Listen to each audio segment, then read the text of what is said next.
Thank you, Chair.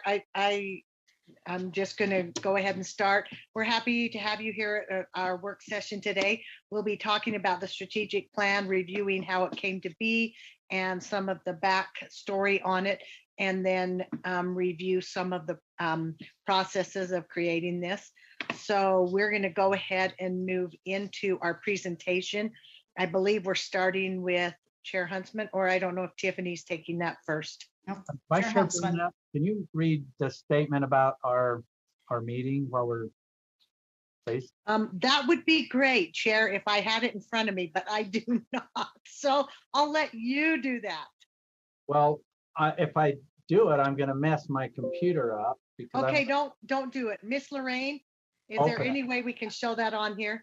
Well, I can do it. Sorry, Laura, I thought you had it. yeah, I sent it to you in the chair's agenda, but I'll find it real quick. I've got it right here.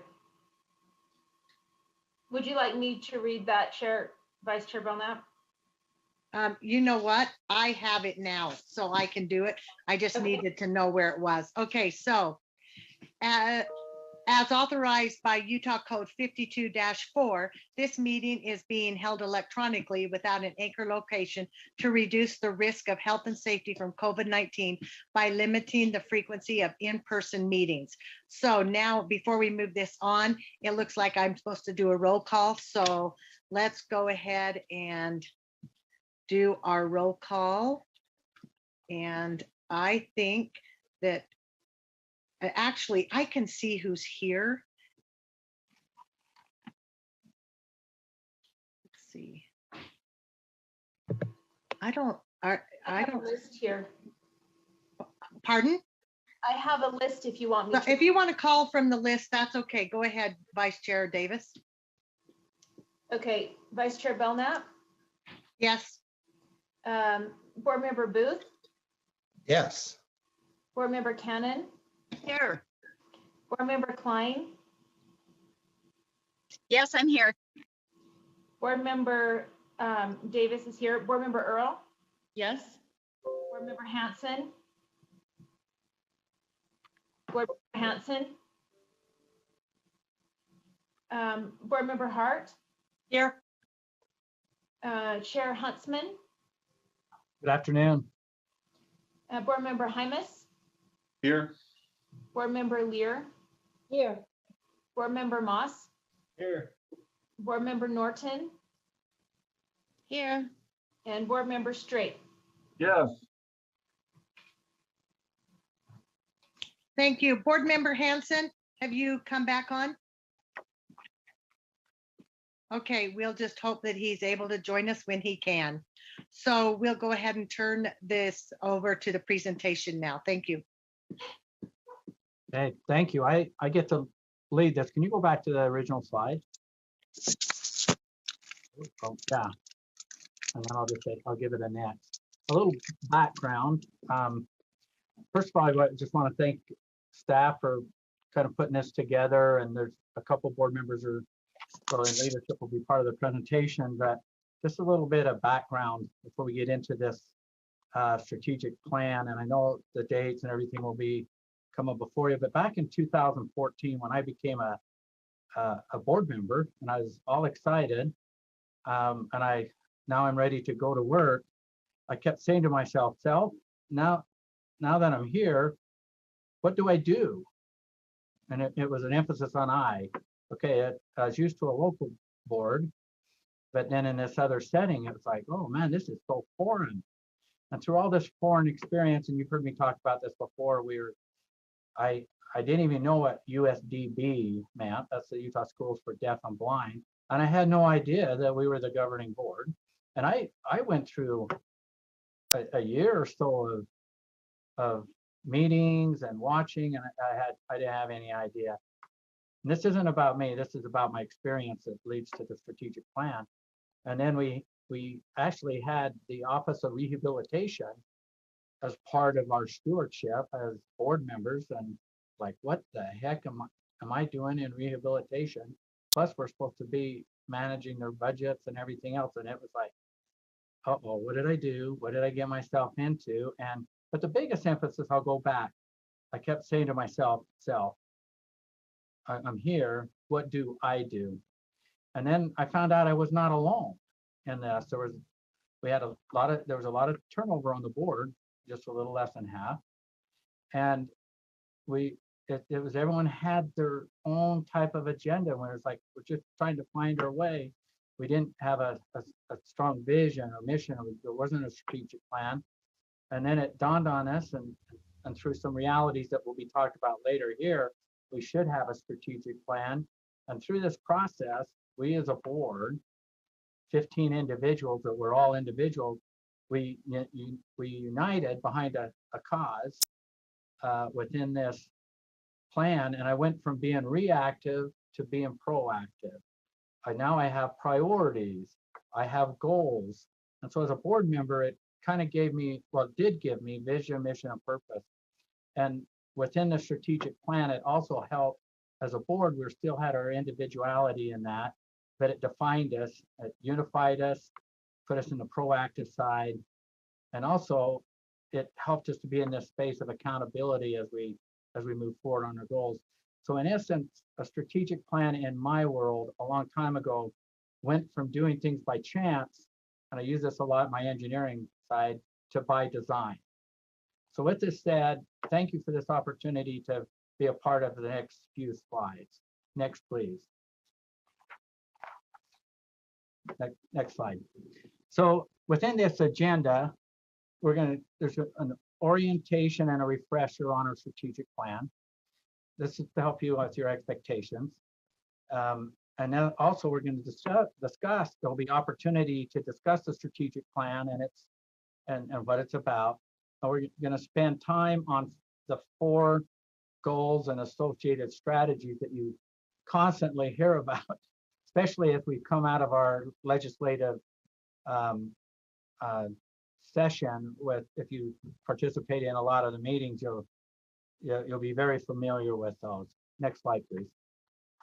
So within today, there's objectives and non-objectives. And within this objectives, we want to get grounded on the current plans. And I don't want to read every slide, but I'm going to read this one. Get grounded in our current plan, which is the elements, development, and progress, and prepare for the way forward in 2022. 2022 is an important year in strategic planning, and you'll learn why. The non-objectives, but we don't have anything actionable today on our agenda, is wordsmithing elements of this plan, of trying to overhaul it or whatever we got going, and changes in different things. So I'm sure we're going to have some really good objectives today. So kind of keep those in mind, that what to expect in today's presentation and the opportunities that will be before you as board members. Next slide, please. It was also really important as we moved into this place of doing things by design and having a purpose, a vision, mission, and goals, strategies, and metrics that you can see here, that our mission has it. All of these, I call them 5 elements here, has a definition, and more so in the definition of why it matters. And I know you guys know how to read here, and you've seen this slide, but it's important for us and you as we become more of a we as we move forward and the betterments that we move forward as a board, that we understand the why it matters and also the definition here. Next, and more is going to be talked about in this next slide.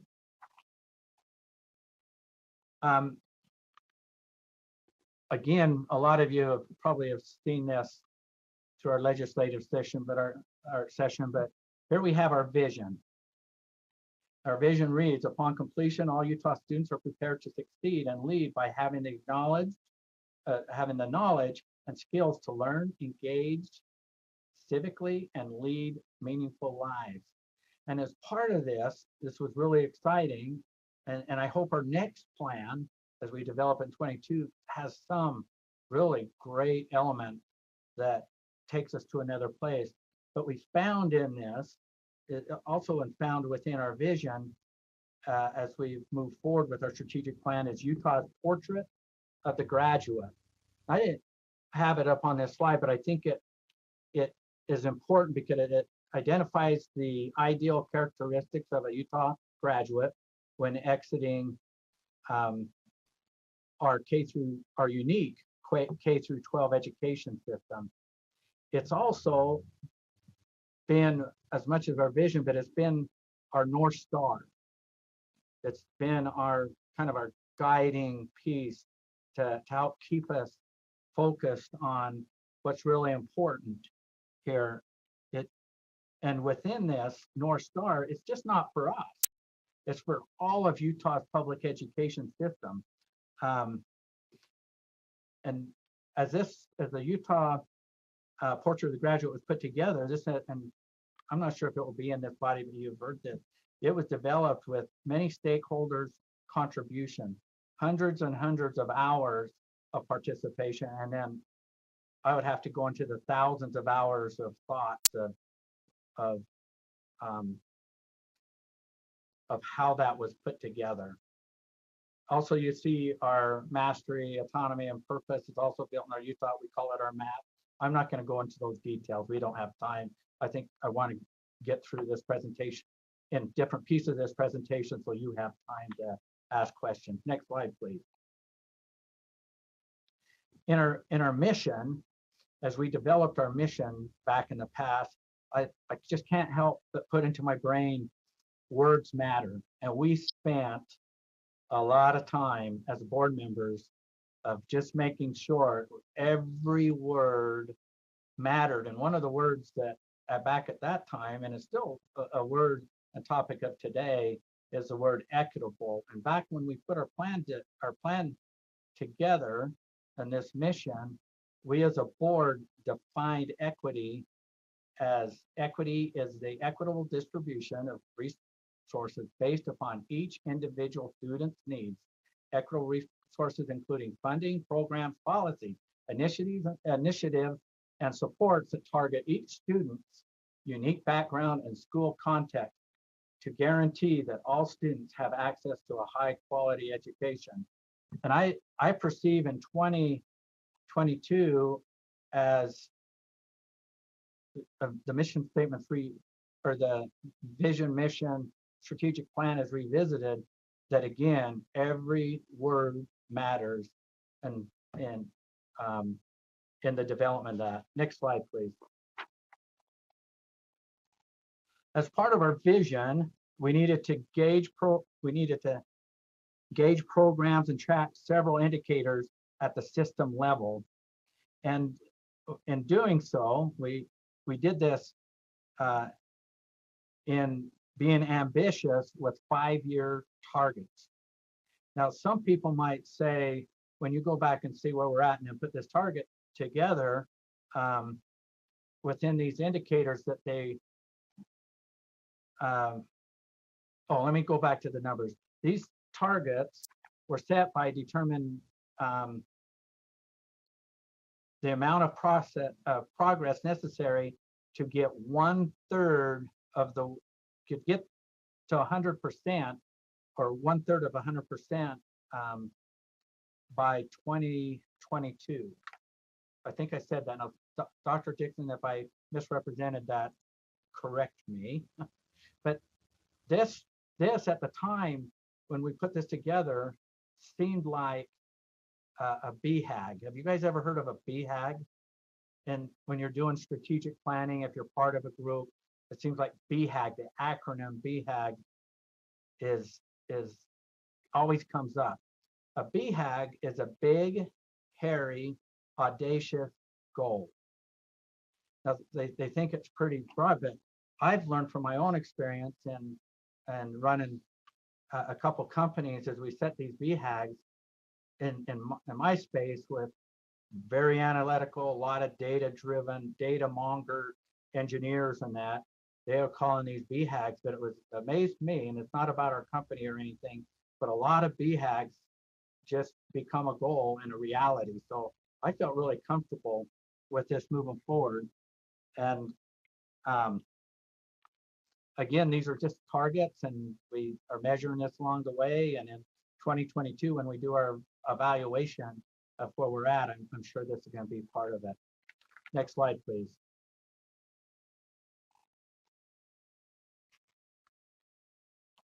Within the strategic plan, we also built in 4 goals. We kept it simple. We wanted to keep it simple. You guys have seen these. These 4 goals, a lot of the legislators that are involved in public and Utah's public education and our LEAs can most likely, when I was talking to the superintendent just a little while ago, could easily tell you at least 3 of them, if not all of them, as we move forward with this. But these 4 goals are early learning, personalized teaching and learning, safe and healthy schools, effective educators and leaders. And later in today's presentation, you're going to see how relevant these goals have been and how we have used them as we've moved forward as a driver. And under each one of these goals, you'll see this statement. And the statement is as relevant as the goal. Under early learning, it's each student starts strong through early grades with a foundation of literacy and numeracy. Personalized teaching and learning, it's each student and educator has access to personalized teaching and learning experiences. Safe and healthy schools, each student learns in a safe and healthy school environment. Under effective educator and leaders, each student is taught by effective educators who are supported by effective school leaders. USBE, with these goals, as we were rolling them out, USBE's role in achieving these goals is at the state level, that this is important, that we enable LEAs to achieve these in all their schools and classrooms across this great state of Utah. That is what our goal is. Again, to enable LEAs to do their work in these 4 areas. I believe that concludes my portion of introducing the strategic plan. There's a lot of content. Thank you again for the opportunity to go back, and I'm all excited. I mean, not that I wasn't excited, but it's been a good, refreshing experience to see the preparation that's gone into this. So I hope you'll be mindful of all these slides, because I believe they're all relevant as you're moving forward with the decisions you're making, and also as we prepare for 2022. Thank you.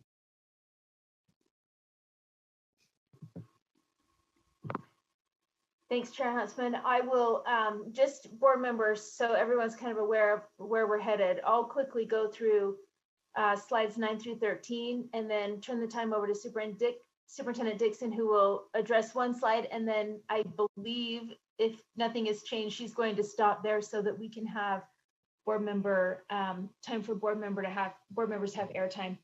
So if you'll just look at this, this is just a really brief timeline from 2018 to the present, and several of us have been on the board for part of this time, but we can see this has been really kind of an iterative, step-by-step process. And Tiffany, if you'll go to the next slide, this goes back before I was ever on the board, and several of us were even on the board. And it goes back to a little bit of history where in code in 2015, we were asked to create a strategic plan. And then when Chair Huntsman mentioned that, a couple of hundred stakeholders were involved in the process, this even kind of goes back to the Brad Smith days, but you can see as you look through this timeline here, how each piece kind of started coming into play even before several of us were here. If we can go to the next slide, Tiffany. This is just the language of the statute for those who are interested. And then in our board bylaws, it says that we're going to adopt a plan each 4 years. So I believe that's coming up in 2022. And as we think through what our strategic plan has been over these last 4 years and Do we want to see any changes, and what data are we looking at? Where do we want to head? These are things to be thinking about when this review comes up. Next slide, please. This is just really saying the same thing that Chair Huntsman said. You know, our strategic plan gives us something to coalesce around and helps us to prioritize our work. Next slide, Tiffany. Since we've had the strategic plan in place, we just went back a few years to kind of look at what our success rate has been as far as asking for, you know, policy requests via the legislature or budget priorities. And we went back to 2019 on policy requests passed. We're at about 84%. We only did the last couple of years because we weren't prioritizing our budget requests prior to that numerically. But anyway, we thought these were some interesting bits of data. Next slide, Tiffany. And this just kind of piggybacks on what you saw on the last slide. If you're interested, you could look more specifically, divided out into our 4 areas of focus here. Some of these key policy pieces of code that have been acted and funding that's been received in those areas. And some of us have heard Superintendent Dixon say this, but I think the key difference is with the plan. You know, instead of going to the legislature saying, give me money, and then I'll make a plan with how I want to use it, we're saying, we have a plan, please fund the plan so that we can find success for students in these areas. So, you know, my hat's off to those who have put a lot of work into this, a lot more certainly than I have. And I look forward to hearing from board members, questions, ideas, thoughts, concerns, feedback. And I'm just so glad to be with all of you in this space that's a little less formal than normal. I told Chair Huntsman I've got my spring background because it's almost spring. There's a lot to celebrate, and we get to be together in a little less formal space today, which is, gosh, I've kind of missed that over this long legislative session. So I'll go ahead and turn the time over to Superintendent Dixon. Thank you, Chair Huntsman and Vice Chair Davis. I too am really happy to be with you, although I have to say of just not being physically in your presence for a year is just felt disconcerting in terms of how we normally operate. But I am grateful that we have a plan that we work together on that has really been a lighthouse for our system. I've been around a few years in this business, and for decades, we just were not let out as a state by a state board who really had a plan in mind. It was, you know, boards have been awesome through the years, but a lot of proactive projects and reaction to things happening, to data points, et cetera, but not vision and a plan. And so when we think about what this does for you as a board and what it does for us as an agency, I want to connect the two by saying anytime we interact with legislators who have supported areas of focus for us, they commend the board for having a strategic plan. And we hear time and time again, it helps us prioritize funding for you when it's tied to your strategic plan. And we heard that again this session, and we saw evidence of our priorities being funded. What it does for us as an agency is to provide a map. If we're on the road to awesome, we need a map as to how to get there. And so having a strategic plan really provides that for us. As a system, as mentioned by Chair Huntsman, our LEAs, at least our LEA leads and many of our teachers can tell me when I ask if you know what our priorities are, they can tell us, they can name those 4 things. Now, the reason we say easily 3 out of the 4 is because people tend to remember 3 things. You can hold up 3 fingers to remember 3 things. The minute you add in a 4, sometimes it gets a little trickier, but people know what we're focused on. And outside of the education family, business partners, nonprofits, they really know what we're focused on. And that helps us a lot as a system when we engage. As an agency, we put cross-functional teams together. And for those of you that have been with us for a few years, we've talked about moving from this space of communication to a space of convergence. And that includes collaboration and other things along the way. But convergence is a space where we carry one another's water. So it's not just about teaching and learning, meeting together and talking about what the strategic plan means to them and planning accordingly, or CTE or financial ops, but it's really people working across the agency in these cross-functional teams to put the strategies into play that we're going to talk about shortly, and to engage in progress monitoring towards those strategies, holding ourselves accountable. And then we hold ourselves accountable as individuals through our Utah Performance Management System. That's where we place our goals. You hold me accountable for my goals, and we hold all individuals accountable for their own goals. And I am so pleased to see that the strategic plan is woven throughout. I'll just tell you a quick story. A prior superintendent whom I served for, who was very well versed in literature and especially loved poetry. And he shared one of my favorite Robert Frost poems, and it kind of stuck as a mantra for the board at that time. And it was, the tagline was "Promises to Keep." And I was so compelled by just even having a tagline that I went out and bought vinyl lettering to put on my wall over in teaching and learning, "Promises to Keep." And I remember thinking, I'm not sure what the strategies are there, but I love that tagline. And that hasn't gone away. We have promises to keep to the field, but now we have goals and strategies. So you'll see how these cross-functional implementation teams work. We have goal leaders, we have strategy leaders, and then team members. So the goal leaders, we have 4, and they're going to speak to you shortly. And they are accountable for the progress on each goal. And then of course they align and coordinate all of the efforts of those cross-functional implementation teams. Then we have strategy leaders, so that we don't have just one person leaning in on the goal and the strategies therein, but people who can really lead each strategy and be responsible for the project management and the progress, and then coordinate the work that goes along with that strategy. And then there are team members from across the agency on each of these strategies. Some of them are very specific to content, some of them are broader in nature. So it depends on the strategy of who the team members are, but they really do provide important input and ideas. And we've taken our system through things like design thinking and Six Sigma from the business world to really help us with project management and implementation.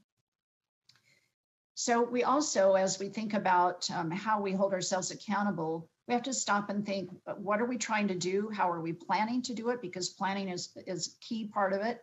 I love the mantra of a woman named Jane Vella, who's kind of one of my heroes in adult learning. And she would always say it's about 90% of any project is planning and 10% execution. And it's sort of the same here, that we really have to plan well to execute well.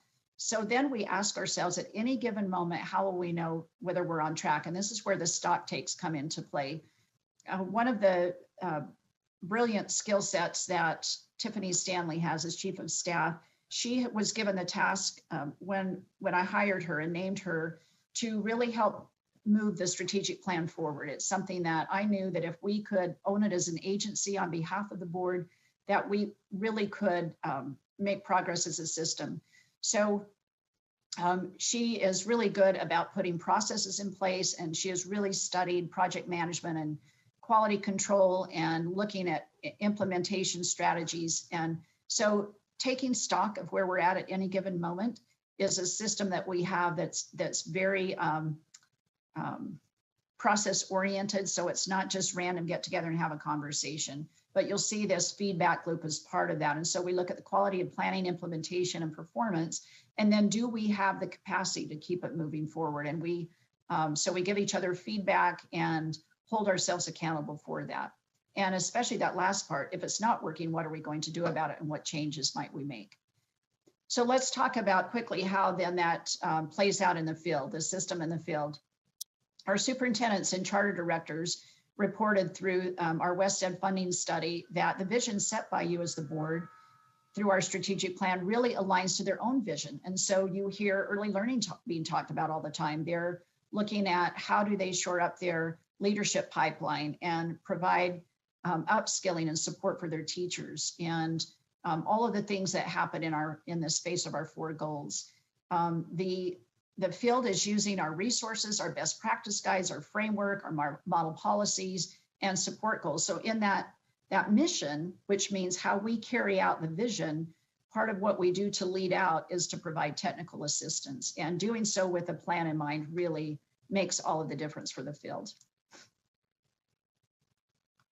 So with that, I think it's a good place to stop, and just as Vice Chair Davis mentioned, it's a good place to stop and have you reflect and ask questions. We know that you have questions as adults, so what questions do you have about the plan thus far? Board Member Cannon? Thank you, Laura. FYI, when I was on the board previously, we tried to do a lot of strategic planning, which is why strategic planning is in the bylaws. And it was set up to revisit a plan every 4 years, because the terms of board members are every 4 years. And that every member had an opportunity to give input into the strategic plan and what the goals were of the plan and what we would be striving for. It's the way we as board members can make a difference in education. The one thing I would like to see with our current strategic plan is, I know the 4 areas. I know that we have set goals, but as a board, I would like to see at least annually some kind of a report on how we are doing towards meeting those goals. I'd like to see what the metrics are saying about what we're doing to try to meet those goals. So that's just something in the future I would ask for. Thank you. Thank you. And you're going to get that shortly. That's the next phase of this presentation, but you're right. There should be a systematic way to report that to you. Sorry, Vice Chair, I should have gone through you, ma'am. No, that's okay, Superintendent. Janet, I just wanted to thank you for some of that historical background as well. I appreciate that. That's very good. Okay, Board Member Booth. Thank you. You know, I have really enjoyed reading and studying the update, and with fresh eyes. You know, I have to admit that I've been on the board at NEBO for 16 years, but as a board member, we were not that tuned in to what was happening at the state level in terms of strategic plan. We had our own goals, we had our own strategic plan, and as I've studied this, I'm interested to find that so many of the suggestions that came from staff, from the superintendent at the NEBO school district level, reflected everything that was happening at the state, but we just didn't know it. As a board member, we thought, well, how brilliant. That's a wonderful idea. You guys are really doing your homework. And so I think that speaks well, as Superintendent Dixon was talking about how we implement and how we provide all of these resources and model policies and all of this wonderful thought and effort that's gone into it. And we kind of present it as a package. Here, you could use this if it aligns with what you want to do. And in fact, that's exactly what happened with NEBO. And their goals align perfectly with the 4 goals that have been established. What I've felt just in initial readings is that this, like everything else at the state and federal level, is highly complex. I mean, there's just layer after layer after layer of, and you've done your homework, and we've got such brilliant staff members who have done all of this this work and this preparation. But wow, that some of the work is so valuable. And as I've read it, wow, it would have been so helpful if down at the lower level we figured out how to get that to the end of the row. So all of that wonderful information, or the studies that you have links to on some of the different goals, if those studies were really being reviewed and considered at the local level. And I just think there's just so many layers that of such valuable information that my question would be, perhaps to Superintendent Dixon, if it's all right, are there things in this current strategic plan that seem to muddy the waters or that are slowing down the progress that your brilliant staff is making in communicating with the LEAs and charter school directors and those groups? And if there are there simple ways that we could simplify or quickly as a board remove any of those little barriers that could make it easier for you to completely implement and communicate all of the good things about this plan that you're doing such a magnificent job of passing on to the end of each row out throughout the state.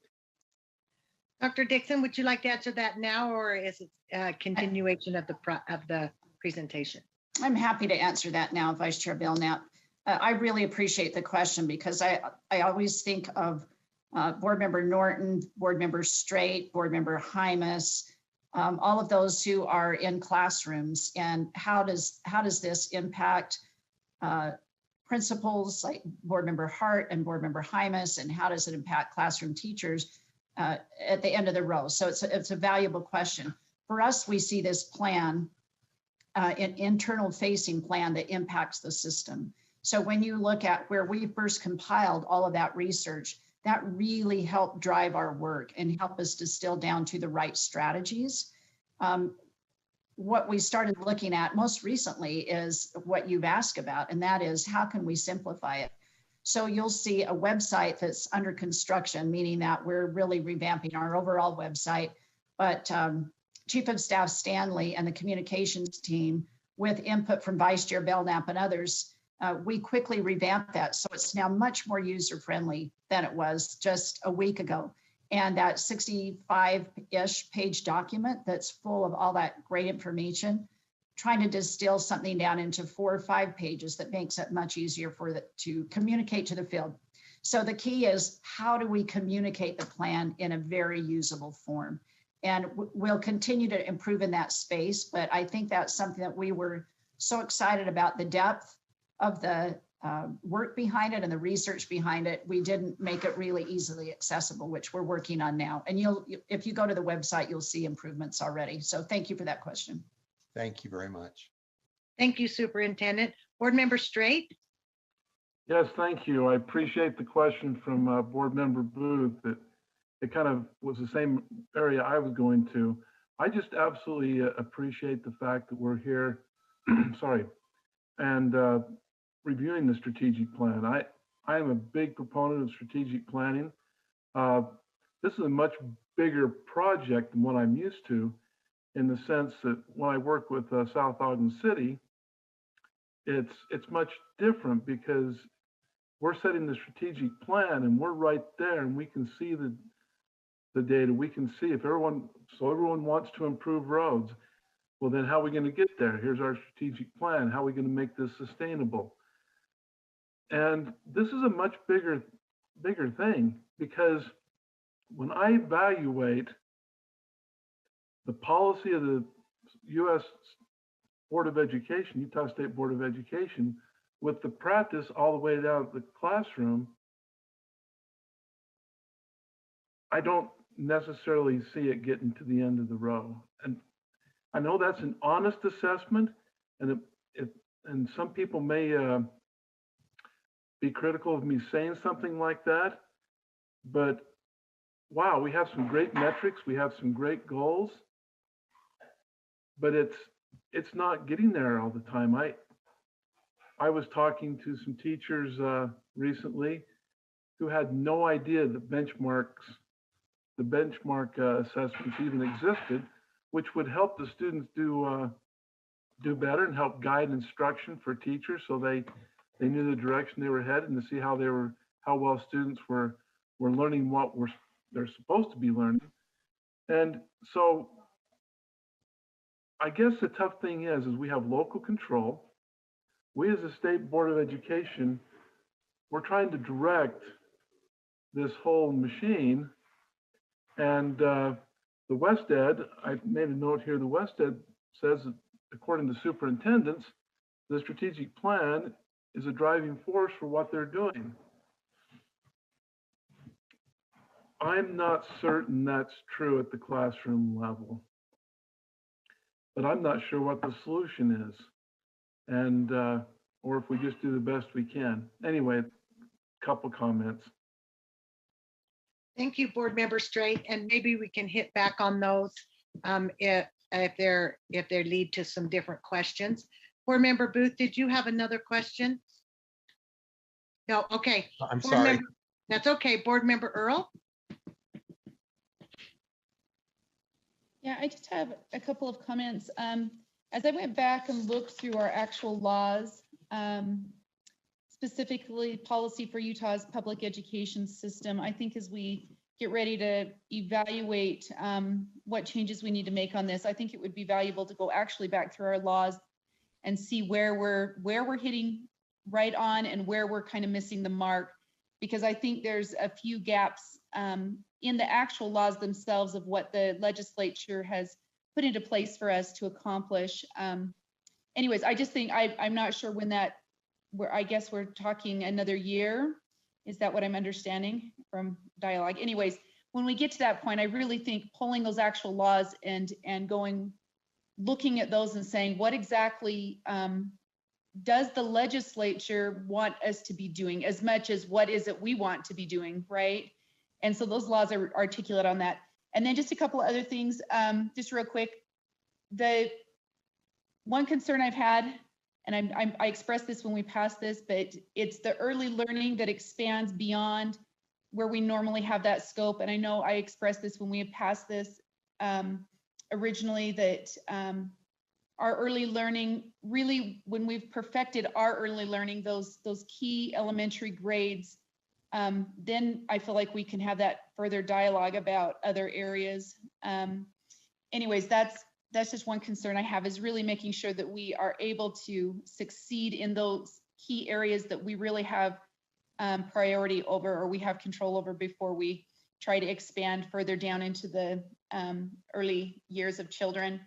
And then the other one is just a little bit of dialogue about the equity piece. And I expressed this in our standards and assessment meeting, but this was quite controversial. It was not exactly a given that we were going to put that word in, and it wasn't until the very, very end that was brought up, made a recommendation by the Access Committee to actually put it in. And so it was kind of the last 10 minutes of the last meeting where that was moved. So I want to make sure, as we're talking about that we realize that there were some concerns with adding that word, and we need to be aware of that. And I think we still have concerns around that, because there's a lot of political dialogue around this. And so I guess just for us to be aware of that, to make sure we're staying within, where we need to be legally, and also making sure we're supporting families and educators in our efforts, and we're not maybe misguiding them. So those are my thoughts. Thank you, Board Member Earl. Dr. Dixon, would you like to continue? Yes, thank you for those comments. I've been capturing them as we move forward. So now we're going to go into the goals and strategies with a little bit more detail.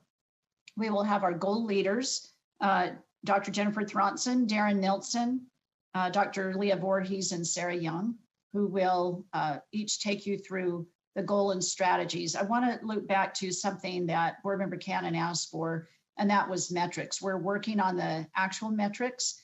Those are under development. We have some, but not fully fleshed out like we need to be. So Board Member Cannon is absolutely right. We should be reporting back to you as those are developed, and then reporting on the progress as well. So thank you for those good comments and questions as we move forward. So we'll now move into our first goal of early learning, Dr. Thronson.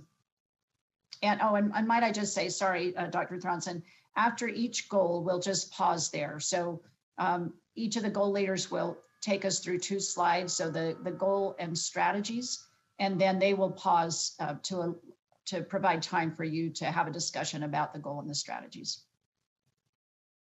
Now, Dr. Thronson. All right, thank you. I'm going to say Jennifer Thronson, Director of Teaching and Learning. Happy to be here and discuss early learning, which is goal 1. We have 4 strategies that you have been masterful at supporting this session even. Specifically 1A and 1B, we saw some additional funding this session, which are really about promoting high quality instruction, number 1, in every early grade classroom. And we talk early grades, that's pre-K through 3. And then 1B is getting that enhanced kindergarten access so that there's more opportunities for full day and extended day kindergarten. As we've seen in our data that students who needed that access and who get it, they do outperform their peers that don't have access to those extended learning opportunities.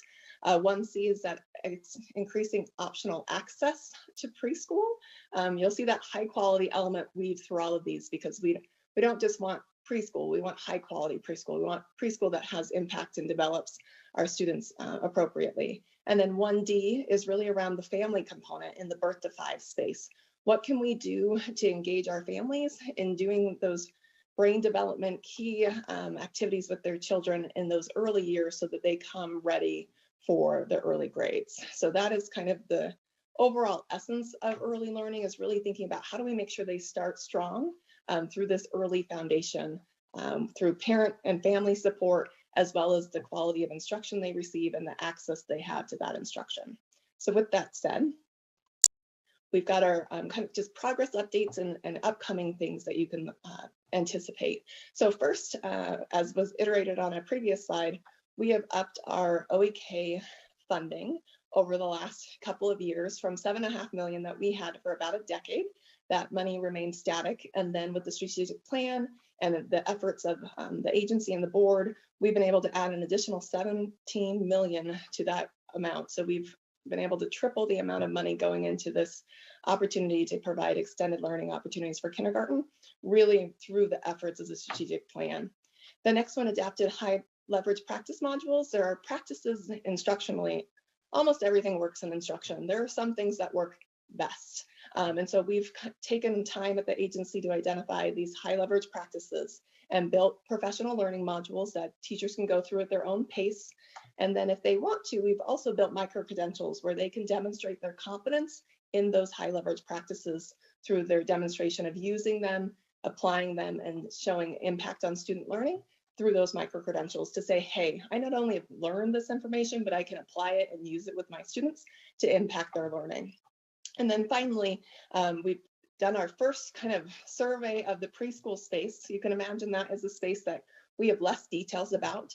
And so we wanted to say what programs are out there, who's serving who, what kind of curriculum's being used, what's their kind of plan, how many hours of instruction do they receive? And so we were able to kind of do this broad survey across the state to see what programs are available, who's being served in those programs, whether they're a special ed only preschool program or if they serve all students. And so we've been able to get that survey data to help inform, get us a baseline of where we are in preschool so we can really work towards that increasing access to preschool opportunities.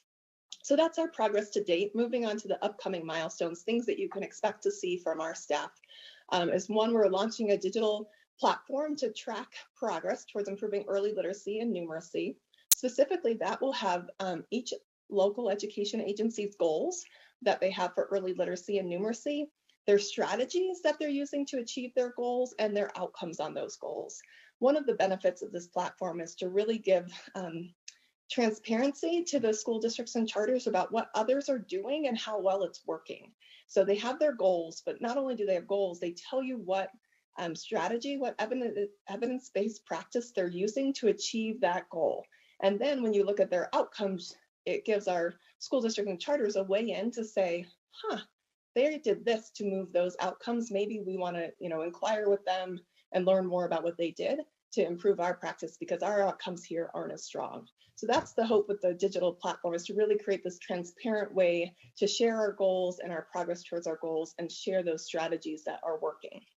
And then finally, we're working with KSL, United Way, and some other community partners to work on the value of early learning. What do we do when, from that birth to 5 space to really support our families in developing? This goes to the 5 Before 5 campaign that you may have seen on KSL or heard on the radio. There's been some kind of publications put out initially our staff was working on kind of our own family platform, and we realized we could have so much more power working together. And so we combined with this group, and we'll be adding to the 5 before 5 a nutrition component to really think about healthy eating and habits that are also required into developing the whole child. So those are a couple of the pieces. One of the other parts for 1B specific to that upcoming milestone is that we'll be focusing on identifying bright spots in our communities that have really effective, high quality kindergarten instruction happening, so that as we have more schools taking on full day K, we have schools that are like, hey, our outcomes for kindergarten just aren't as strong as we would like to see. Where can we go to see best practice? Our staff will be going out and finding kind of the bright spots in the state to be able to say, oh, you want to go see quality instruction and you're in Northern Utah, we would recommend these 3 classrooms. So that we can really start highlighting the great things happening in our schools and bringing that out so that others can appreciate and learn from each other and be able to take that into their own context and use it as best they can. So those are kind of the overall upcoming milestones. We have others as well, of course, with our early learning program funds that we receive, but those are a couple of the highlights. So with that, I believe we are going to pause and take questions. Does anyone have some questions for us? Board Member Hymas? Yeah, just out of curiosity with the upcoming milestone, the digital platform that you want to launch, is this going to add more to our LEAs in terms of reporting, more work there? And what does that look like? Is there a way? I hope that this is smooth for them. I know that a lot of them feel overburdened already, and to keep adding, even if it is a great cause, I get it, but to keep adding, might put a little pressure there. So can you just speak to us about that a little bit? Absolutely, and thank you for wanting, oh, sorry, Vice Chair. May I reply? Yes. Thank you. Thank you for being thoughtful about the LAs and reporting requirements. We all know we have to be thoughtful about that. In this case, they're actually, maybe excited is too great of a word, but there is some pleasure around being able to see, one, how they're performing, how other LEAs are performing, and how they're performing in comparison to the state and other school districts or charters. Right now, that transparency is not available. So they get their outcomes at the local level and they're like, okay, we know we have our personal areas to work from, but they don't know how that compares to others. And that's what they're really interested in, that the platform brings to them. So these were reporting requirements they already had. What we've done is they're taking their early literacy plan that they submit in the fall, and we are making it a seamless piece, so they're not having to go in and do double duty. Those goals will then transfer into the system, and then the data actually comes from us. They're not actually putting anything in at that point. All we're doing is uploading their goals, and then we're evaluating through this kind of digitized platform whether they achieve their goals and represent their data on the platform. So they're actually not having to do anything within the platform. It's really the seamless, if they'll upload, well, they do upload their plan, but they had to do a plan before. But instead of submitting it in one vehicle like Utah Grants, they're submitting it in the platform now, and then that will transform into the data platform that comes out of their plan. So it really is the same lift that they had before, but the results and transparency they get from it is much increased, if that helps explain it. That was not great, but I apologize. Board Member Hymas, was that adequate? That was more than adequate. Thank you. Thank you. Okay, Board Member Straight. Yes, thank you. On the second page of strategy 1B, I noticed this published Utah's Kindergarten's Best Practices Guide. Do you have any data on how that's been accepted and how it's been utilized? We have some, Vice Chair, may I respond? Yes, Dr. Thronson. Thank you. We do have some qualitative data in terms of, we've gone out and we held focus groups with our kindergarten programs to say, what is working for you, what's not. And many of them mentioned being able to leverage that best practices guide in their work. We've also been able to use it as we have schools or districts that are challenged, that they're not seeing the outcomes they want to see. We're able to kind of use that as technical assistance and support to give them a reference of, are you using these most impactful practices in your kindergarten instruction? And if not, that might be something to consider. We just released it, I want to say in October. So it's been out short and it's been COVID. So those kinds of things have kind of been interesting barriers, but the qualitative feedback, like the emails and the conversations we've had with people using it, have been very positive. And that's what we want to do next in terms of taking that best practices guide and going out and finding classrooms that are using those practices so that we can capture examples of classroom teachers doing those things and video them so that we can have those bright spots of here's what it looks like in practice, because we all know that a video is much more powerful than even reading a manual about it. Once you have the manual and videos, we think we'll have an even more powerful lever for LEAs to lean on as they improve the quality of instruction in kindergarten. Thank you. That's exactly why we have the strategic plan. There's things just like that. That's exciting. Thank you, Board Member Straight. Vice Chair Davis.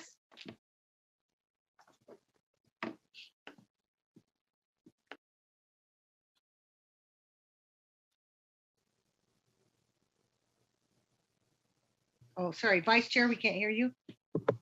Thanks, sorry. NASB puts out a journal and contacted me and asked me if I would edit a few articles and sent me a whole bunch. And I just picked a few and started reading. And I just wanted to give kudos because in this, one of the slides that we were shown, adapted high leverage practice modules and micro credentials in this professional learning space. I'm editing along this journal article and I found myself reading about Utah in the paragraph as really an innovative state in this space. So kudos to all the work that's gone into that, and hopefully that can help.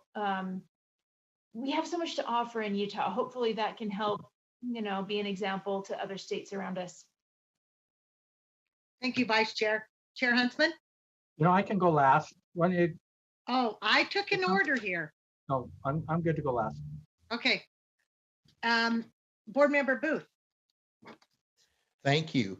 As I listened with great interest to the NASB presentations on Monday and Tuesday, I was interested at how many references there were to early learning and some of the challenges that parents, particularly across the nation, have experienced with their children during the COVID pandemic.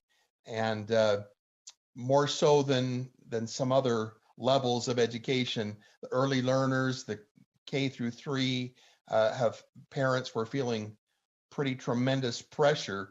And I'm wondering if, in light of COVID, if there's any plan to possibly refocus the idea of engaging families with young children in early learning experiences goal 1D, if we should grab this moment and share with parents and reassure parents that best practices are in line, and as we're bringing children back to face-to-face education and possibly still doing some online work, that our efforts are going to be focusing on these young children and the special needs that they have as a result of the learning loss. That's the question. Dr. Thronson, do you have a response to that now, or do you want to bring that back later? I can connect it now, and then if it needs to come back later, it sure could. So Thank you. To respond, I think the big piece that we are headed towards is next month, in fact, we'll be releasing the personalized competence-based learning framework with the families edition. So we first started with educators and students. What does it look like for those stakeholders?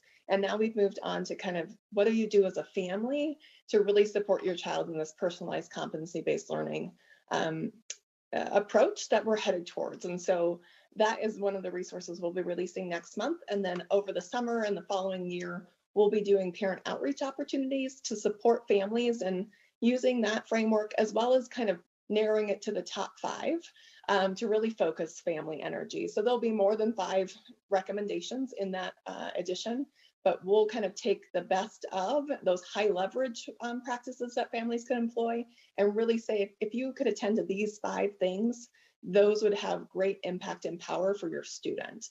Not saying that every family has to do those things, but just as recommendations for consideration.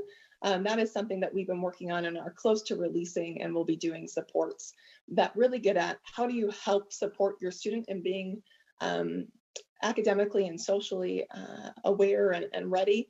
That what can families do, especially in light of COVID? I mean, we've shared the data with you guys last couple of weeks ago related to early learning data. We definitely have some disrupted learning and opportunities to grow our students. And there are things that our families can be thoughtful about in their intentions and how they serve their children to really support that academic and social development. Thank you. I love that, Dr. Thronson. That's wonderful to hear that report. Thank you so much. Thank you. I just wanted to add, Dr. Thronson, Chair's privilege. Am I right in saying that when we do reach out, this is all parents' choice whether to engage with what we have to offer here? 100%. That's all, I'm going to leave it at that because yes, absolutely. Thank you. This is not a mandate, or it's just if you want to hear some ideas and you take what you want and leave what you don't want, that's great too. Thank you so much. I just want clarity on that. Board Member Hart. Yeah, I'm interested in, as you're talking too, some of the cross teams. I think that some of the reason that we have redundancy is because people in one area don't always know what's going on in other areas. For instance, an example, early learning and special education. We know that for every dollar spent on helping students on the autism spectrum when they're very, very young, saves quite a bit in the long run, emotionally, financially, academically, socially, all the way around. So I'm also interested in hearing how these 4 areas, different groups work together and meet the needs of both groups. I also wonder if we, and I'm sure they are, but I would be very interested to hear how we're utilizing ULead to really highlight best practices, because that avenue does exist, and we don't have to each individual area be tooting their own horn, finding best practices. That ULead function really exists for that purpose, it seems. Maybe I need more clarity around that. But I'm really interested in improving cross-team because when it does hit the end of the road, where I sit, often I'm getting the same requests from different areas, and it's like putting chocolate and peanut butter together and getting a Reese's peanut butter cup. I wish those would be married earlier so that we can improve our efficiencies there. That didn't have a question, but it does, in that I would like to see the linkages between the different areas as well as the separate areas. So I appreciate that. And I think Dr. Thronson would have to get something how that links. Is that true, Dr. Thronson, later? I can give a couple examples, starting with the ULead. I think to me that was a question related to how are we leveraging ULead. A couple summers ago, ULead actually ran an early learning or early literacy group that came together to talk about best practices. We identified really effective schools in the K-3 space, looking at their data, brought them together and looked for commonalities across what they were doing. So what were those high quality elements in their settings that were common across and maybe unique to their school that was setting them apart from other schools in Utah? So ULead has been part of this process as well. They've been doing early mathematics most recently. So there has been some good connection there. Within the weaving, specifically just even within goal one with early learning, these are all different staff. So 1A is about 6 staff from across the agency. 1B is 3 staff. 1C, I think, is 4 or 5 staff. And 1D is a group of 5 as well, but they're from across agency. So we have people from assessment, people from teaching and learning, people from student support. They're not in one team or department. They're really cross-agency teams. And that's true for all of these pieces. I think one thing we realized in early learning just recently, we're actually meeting tomorrow with 1A, 1B, and 1C, is to say, okay, we're all about high quality instruction. How are we going to align our efforts, or who's going to maybe be primarily responsible for ensuring high quality instruction happens, so that the other groups can be really focused on different elements. So we are doing some of our own kind of calibration of coordination and alignment within this team, but there is like the PCBL or the high leverage practices. Well, that work came from a different team in this orientation, but then we were able to leverage it for the high quality instruction in early grades by going through it, examining it for opportunities for how do we make sure this is really relevant for K-3 classrooms, made some updates and changes so it was more universally kind of accessible. So those types of things are definitely one of the pieces that the strategic plan has really brought about. As an agency, we were pretty siloed before the strategic plan, and now we have these cross-agency teams that afford those opportunities to make sure we are aligned, we reduce redundancy, and really start to be a coherent system. That's awesome. I love that. I love that synergy. Thank you, Board Member Hart. Board Member Earl? I had 2 questions. They're not really related, but I'll ask both, and then hopefully you can, if you have further clarification. The one is, do we know, and this, when we first passed this was a concern I had, but do we know what the impact has been on private preschools as we've expanded into this area? Has there been any kind of measurement, any tracking, anything like that to know, positive or negative? You know, it could be both, where other entities are benefiting from resources as well as impacted adversely. That's one question. And then the other question is, we get near to the end of the school year. This came because I had an educator ask me about this, and the concern being an over focus on whatever we're going to be assessing in those younger grades and letting other things go by the wayside with this anxiousness to have these kids do well, to have their students do well. And I'm wondering, is there anything we're sending out to help maybe reassure? Do you know what I mean? So that we're not creating an anxious environment for younger students as we're getting closer to assessment. And maybe what are you seeing in the field as far as this goes? Dr. Thronson? Absolutely. I'll do my best to address those 2 things. So the first one is the impact on private schools. So because of COVID, our assessments weren't conducted, last spring. We did do our early learning or our PEEP assessment in the fall. We also did it again this fall, and we're anticipating doing it this spring. And we are opening it up to any private school, not just those in the grant. And that is actually, they've been asking for it. The private schools actually sought legislative change to afford USBE the opportunity to provide that assessment opportunity to any preschool student. And that was because the privates went and lobbied for that particular change. So they're seeing great value in having that assessment and being able to have those data. Part of that's so that they can gain access to some of the general funds, not education funds, but general funds available for preschool, that we require this kind of impact piece as part of their being able to participate in the grants. So it seems we've had slow growth for the private school programs in terms of the ones in the grants, but we are seeing more and more interest in being able to use our PEEP assessment to kind of measure their progress and impact on student learning in the private sector. Although, our public schools already have access to that. We'll be doing a full release this spring for anybody who wants to use the PEEP assessment tool that we've developed. And then the second piece, I'm probably not in the world of influence in terms of the question around how is assessment kind of being perceived. I would yield to Assistant Superintendent Darren Nielsen if possible, as he would be much more well-versed in that question. So Darren, are you available to answer that question? Yes, Vice Chair Belknap, I'm here. I don't know that I have a good answer for that, especially in regards to the preschool entry and exit profile test. I think generally I can speak to the concern that Board Member Earl expressed in it's often referred to as narrowing of the core. And that's a general concern around statewide assessments, whether we're talking about preschool or all the way up to college entrance test. That concern exists. We try to ensure and to take steps and communicate in ways that promote effective use of the various assessments.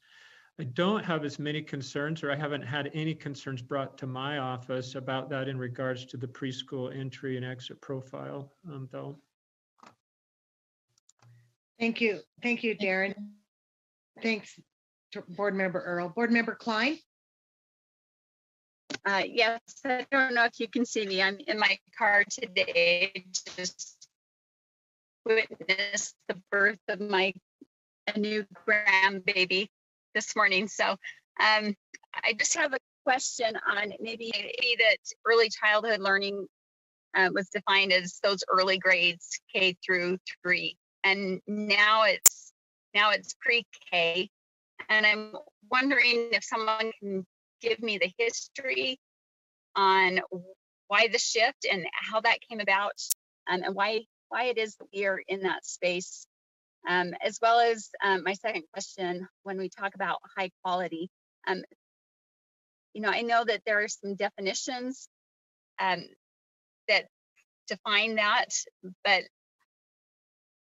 as far as the board, how the board defines it, or the legislature defines it, but to me, it seems that that's a parent definition, right? That the parent should be deciding on that. So who's deciding what high quality is, and is that different for every child? Dr. Thronson? Yes, thank you. So for the first question around just the quality, well, maybe the second question first, the quality elements.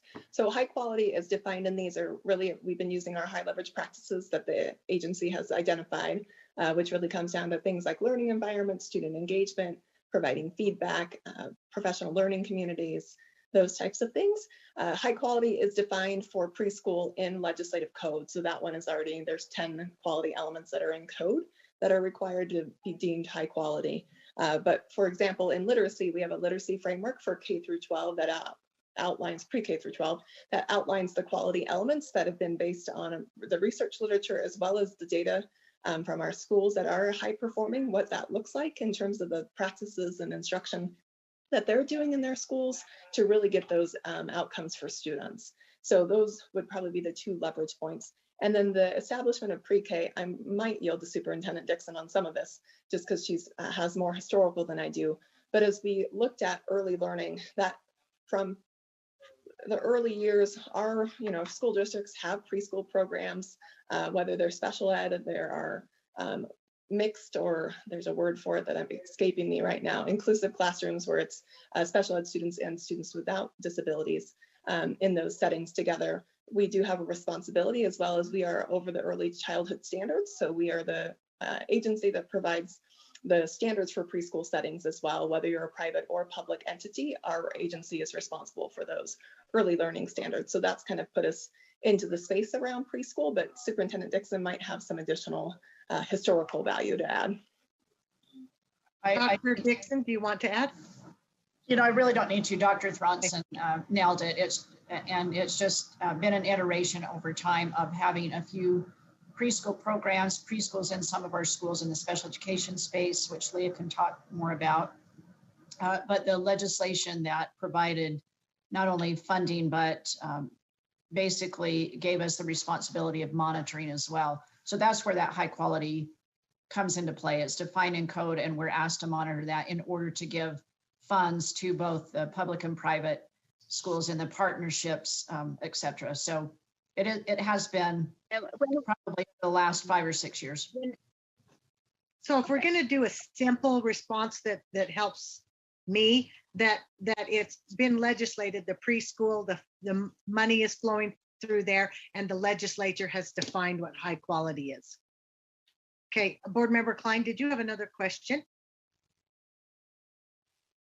Okay, thank you. No, Board Member Hunt, Chair Hunt. Thank you and congratulations, Member Klein. I think, did you say this is your first grandchild? I think some nods. No, it's actually my fifth in less than 2 years. I or heard the 2 first. years. So yeah, they're coming quick. Let's So thank you. celebrate number 5. Celebrate clear to number 14. I'm pretty happy. Hey, I appreciate being able to go last year. I want to bring us back a little bit to our strategic plan and our goals. And and another reason I didn't want to chair, because I wanted to speak instead of lead. So thank you, Vice Chair Belknap. But when it comes to early learning, as a board member on a local board, many years ago in a rural district, it was brought to our attention our early literacy grades and challenges that we're having, and this is before this became somewhat popular, but it was like, well, kindergarten, is it working or is it not, or what's happening in the first grade? And it dawned on me, we are in public education, we find ourselves, not ourselves as much as the LEAs, because we're the enablers, we're the ones that enable these programs to happen, and then as an option. This is part of a recipe for success too, that our local LEAs, our local boards, they can choose to accept it or reject it. Some things they have to do, and etc. But in this space of early learning, I found that we were in the receiving and shipping business. We receive students all through the school year from all over the state, but the homegrown kids, we receive them in kindergarten, we ship them out at 12th grade to vocations, to college, or whatever. But this seems to be the education business we're in. And early on, it brought to my attention, we had some challenges with early interventions, early programs. And so on a local board, we took some of our WPU money, unrestricted money, and we went into the extended day kindergarten business, knowing that there was parents that said it was the worst thing in the world, and others said, sign me up, I want daycare. But then we filtered through all that, and then we focused on the students we were receiving and created an environment for them. And it was interesting as I'm thinking of this, and I look at the outcomes from this last legislative session as we're driving within our goals. Yet I was ecstatic at how many not kindergarten teachers, but first, second, third, fourth grade teachers were yahooing excited about the additional funding for extended day kindergarten. It's an option opportunity that LEAs have, and they're in line to get all that they can, because they know on the receiving side that there's challenges. Those first, second, third grade teachers that were all excited about it know that they're going to be on the receiving end here of these kindergartens, and it has nothing to do with COVID or the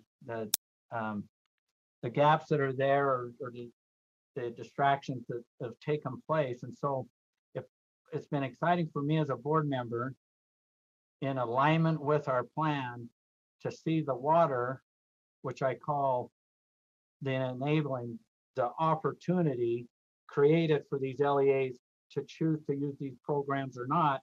And again, the teacher in the trench are very much informed at the benefit from this. And so I just want to speak to the process, to our goals, and how we, as one of our legislative priorities in that, how this played out. And so I'm anxious to see the test results, but I think we've done our work and as a board in getting additional funding and opportunities and those proposed betterments ready for the LEAs to receive. So that's how I value our strategic plan, and I measure ourselves as a board in creating those opportunities for the LEAs.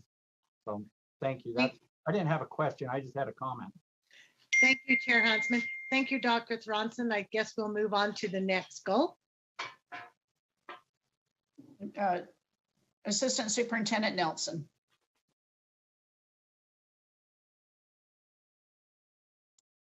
Thank you. It took me a minute to find the right buttons to push there so you could hear me. Again, my name is Darren Nielsen, Assistant Superintendent of Student Learning for the Utah State Board of Education. And I am the goal leader for effective educators and leaders. And I'm going to be clear up front that I have a bias and I'm ready to argue with people. I believe this is the most important of the 4 goals that are contained in the board strategic plan. As we talk about all of these goals, you'll recognize that the ability for us to implement the other goals and strategies depend on the quality and the attributes, effectiveness of our children's teachers and building principals. The other point that I would make to emphasize the value of the effective educators and leaders is we have 6 strategies, which is the most of any of the goals in the board strategic plan. So we'll go through these briefly, and then we'll get into some of the highlights. Unfortunately, because of our effort to try to keep these to 2 slides, we will just talk about a few of the pieces of work that these strategy teams have been able to complete. You see here that goal 2A, this is something that's not new. The requirement for LEAs to provide effective mentoring for beginning educators, especially teachers and leaders as well, has been in place in board rule, at least for the teacher part, for a number of years now. This team consists of 7 staff members. We've talked about this earlier, but they represent a cross-section of employees that help intersect the work that's occurring across the agency. And they work to again get to the point to where we could feel strongly and confident that all of our children have effective teachers that they interact with each day and an effective building principle. This is something I like to remind the strategy team members, the leads and the team members that I interact with on a regular basis, which happens to be one of the most enjoyable things that I do as an employee for the State Board of Education, that these strategies shouldn't be looked at in a silo themselves. So remembering that the overall goal is to ensure that each of our children have an effective teacher and principal that they interact with each day. And so as we've talked in our work, these performance plans that each of these strategy teams have created, it's not a vision that we complete this performance plan and then we check off the box that strategy 2A has been completed. As we complete the different elements of each performance plan, we revisit what is the next thing that we need to do under this strategy title to make sure that our children have effective teachers and leaders. So I think most people would agree that's very aspirational. This belief that our children, every one of their teachers should be highly effective and that each of their building principles should be, you'll see here in strategy 2F, actually transformational in their work. Strategy 2B is this idea of providing continuous personalized professional learning for each educator and leader. We recognize that it's the district or charter school's responsibility to do that directly. They're their employee, but we as the state board assist them in that work. Strategy 2C might be one of the strongest levers that a state education office has, and that is overseeing the preparation programs for new teachers and ensuring that the different preparation entities in Utah, now we not only have higher institutions of higher education that prepare teachers, but because of recent changes in rule, we have districts who are registering and preparing to become education preparation programs. So there's a lot of work that's going on in 2C. It's also one of the areas that we've had a fairly significant amount of employee turnover in. So on the next slide, you might note that we don't show any highlights for strategy 2C. That is not a reflection that a lot of work isn't being accomplished. It's more of a reflection on the significant amount of work it's taking to transition into supporting these new rules around teacher licensing. Strategy 2D, lead in changing the perception of teaching as a profession. Some people will say to me, well, how do you measure perception? So as we talk about metrics, which has been mentioned a few times today, this one is challenging when we really try to consider how effectively are we changing the perception in teaching as a profession. But on the next slide, I'll talk about some direction that we've taken there. Number 2E, provide equitable access to highly effective teachers. It's a very important role that the State Board of Education plays in supporting LEAs. Again, the LEA is the employer for the teacher and the building principal, so they, in the end, make the decisions. The State Board, we try to highlight best practices and help them see if there are inequities within their own system and distribution of teachers, primarily looking at teachers who are have been in the profession for a significant number of years or have other quality metrics, making sure that there's an equal distribution of those teachers across the LEA, particularly paying particular attention to the most highly impacted schools. And then 2F, increase the supply of transformational school leaders across the state. Again, transformational school leaders is a phrase that sometimes people want to talk to me about and wonder, what does that mean? I try to assure them that essentially a transformational school leader is a highly effective school leader that has the ability to transform or continue to advance a continuous cycle of improvement within their own circle of influence. Tiffany, if you'll go to the next slide. We'll talk about a few of the highlights. And again, there's much more we could talk about with these 6 strategy teams. We've published the classroom teacher mentor competencies and modules for strategy 2A. The work continues on that, and again, providing supports for LEAs to be able to meet their responsibility, both board rule responsibility and also broader than that, outside of a compliance oriented, but just this understanding of the importance and the role that effective mentoring can play in not only providing and meeting the goal of having an effective teacher in each student's classroom, but also addressing the teacher turnover issues that we see, not just in Utah, but around the state. We released the Utah Professional Learning Standards Toolkit. This is really focused again on adult learning and professional learning that is provided both through the Utah State Board of Education directly to LEAs, and then also as LEAs create professional learning opportunities within their environment. This Professional Learning Standards Toolkit is designed to help that. There's changes being made within our MIDAS platform, which is the system, the digital platform where LEAs will register and create professional learning events. So there are system changes being made within that, again, to support our LEAs to ensure that when they create a professional learning experience, those experiences are aligned with the professional learning standards, which are actually in state statute. We've convened LEAs in analyzing data, highlighting discrepancies in access to effective teachers. So to go back to strategy 2D, they're called Equity Labs, Equity Lab version 1.0. And then this year, I was fortunate enough to be able to participate in one of those with some of my colleagues, some of our colleagues from the State Board of Education and representatives from our teams of leaders from other districts as well. We're able to look at student outcomes in the LEAs. They could also use data that we've provided them and a structure for discussion and planning to help them look at how they're distributing educators across their LEA. And then we've, under the 2E, which is the school leadership, those of you who've been on the board for a while will remember that in 2017, you organized a school leadership working group. That group consisted of, I want to say, around 25 members from across the state, representing teachers, principals, charter schools, traditional schools, institutions of higher education, and so forth. I was privileged to be able to facilitate that group, and they came up with 15 recommendations that the board, I believe in December of 2018, accepted.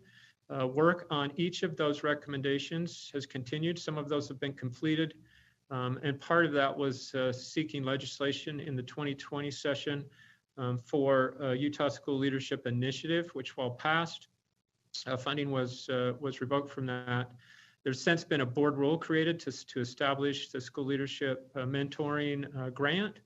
And we are currently looking at ways to encourage school leaders to use their ESSER 2 or ESSER 3 funds to engage in the work that is the groundwork that's been done ahead of time for that. Some upcoming milestones: we're going to develop a process streamlined for relicensure and credit and course approval, again through MIDAS and working with our LEAs. And we're going to refine the process to evaluate, approve, and monitor education preparation programs. Again, this is a growing area with our LEAs. I believe we have, give or take 5 on either side. I think we have 40 LEAs who have applied for and been approved to become educator preparation programs. So we're in the early stages of that. And this is a critical time for us, staff for the Utah State Board of Education, to establish the structures and processes to ensure that those preparation programs are of high quality. And the board is able to maintain their authority over teacher licensure and making sure that the preparation programs in our state meet a high standard. So that concludes the formal part of my presentation. I'm available, obviously, for questions. So, thank you, Darren. Board Member Cannon. I appreciate your presentation, Darren. I have two questions for you. First of all, with our districts taking on the role as being preparation programs, I've been reading about preparation programs in Utah and how many teachers are able to pass. And one of the things we get knocked down on is because we don't present information, transparent information about how those teachers pass according to their preparation program. But as a board member, I, for one, would be really interested in knowing how our districts are doing in terms of creating teachers for us that can pass a praxis exam. So I don't know if you've thought anything about that, but that's one thing I would like to see as a board member. The other is Janet, will you hold your second question? We'll have him answer that one first. Okay. And then I'll come right back to you. So Darren. Thank you. okay, thank you, Member Cannon. I've made a note that the board is interested in seeing information on passing rates for the praxis exam or exams by preparation program area. I'm not confident that we don't already have that available for the institutions of higher education. I'm going to phone a friend to Dr. Thronston if she's still on, and if the answer to that is affirmative. As far as our educator preparation programs at the LEA level, we're in the early phases of that, and so at this point we wouldn't have that available. But I believe as those come online and we get educators who complete their preparation and then licensure application through the LEA programs, that we would also be able to provide that. Thank you. I'll just give you a reference. I was looking at NCTQ data from 2019 and their report on Utah. The other question I wanted to ask you about is, do you have any idea how well the diversity of our teaching force matches the diversity of different groups in our state? Just a general look at how well are we doing in terms of having a diverse teaching force, teaching our kids that have different ethnicities and such. Oh yeah, I'm going to share, it's not a side tangent, but it's a little bit, some exciting work that we're working on. You've heard us talk about the consolidated needs assessment that we've been building. This often comes up in the reference to the audit on reporting in public education. And my team of USBE staff, as well as LEA representatives, have been working with support from WestEd on developing this consolidated needs assessment. What's exciting with the question you just asked me is that in that consolidated needs application, or planning tool that districts will use, we will actually display to them in that tool data about the demographic makeup of their teacher population in a direct comparison to the demographic makeup of their student body. And we'll include in that the demographic makeup of the leadership within their school as well. Would you let the board see that information when you have that? Yeah. Yeah, and then I'm going to, Malia Height, I don't think is on the call right now, but she's probably listening, and we'll see if she can text me an answer to your question about can we provide that at this time. So what I was speaking to is this process we're building out for the LEAs to use in planning. Aaliyah, if you're available, if you could let us know if that information is available at this current time that we could provide to the Board of Education. Well, if we don't get it now, we'd love to have it in the future. Glad you're doing that, Darren. Thank you. Yeah, and I got affirmative text that That's what I was going to. just says we have the data. Okay, so we'll get that. So thank you, Miss Janet. I do want to give a pattern of a time frame here. We are aware that we at least need to start our next goal by 5 and then start the next one by 5:30, or we won't get through all the goals. So let's go to Board Member Straight. Yes, thank you. Just an observation. This particular goal is very exciting to me because I'm a teacher. But I just really look at it and I as a board member, and I say, okay, so here's our strategic plan, here's our goal. How as a board member can I take something here and then work to making an improvement, to make a change? I just want to add, I really appreciate that Chair Huntsman sent out that email this week talking about how the agenda is built. That's valuable information because now I know how to combine the two together and come up with proposals, ideas. And I just want to make certain we're supporting all of staff because what we're coming up with, the work we're doing is just amazing. So not a question, but I really appreciate what's happening. Thank you, Board Member Straight. Board Member Moss. Thank you. I got a question that's a little bit tricky, only because it's not so much about data or detail. It's about motivation and recruitment. It's this 2D.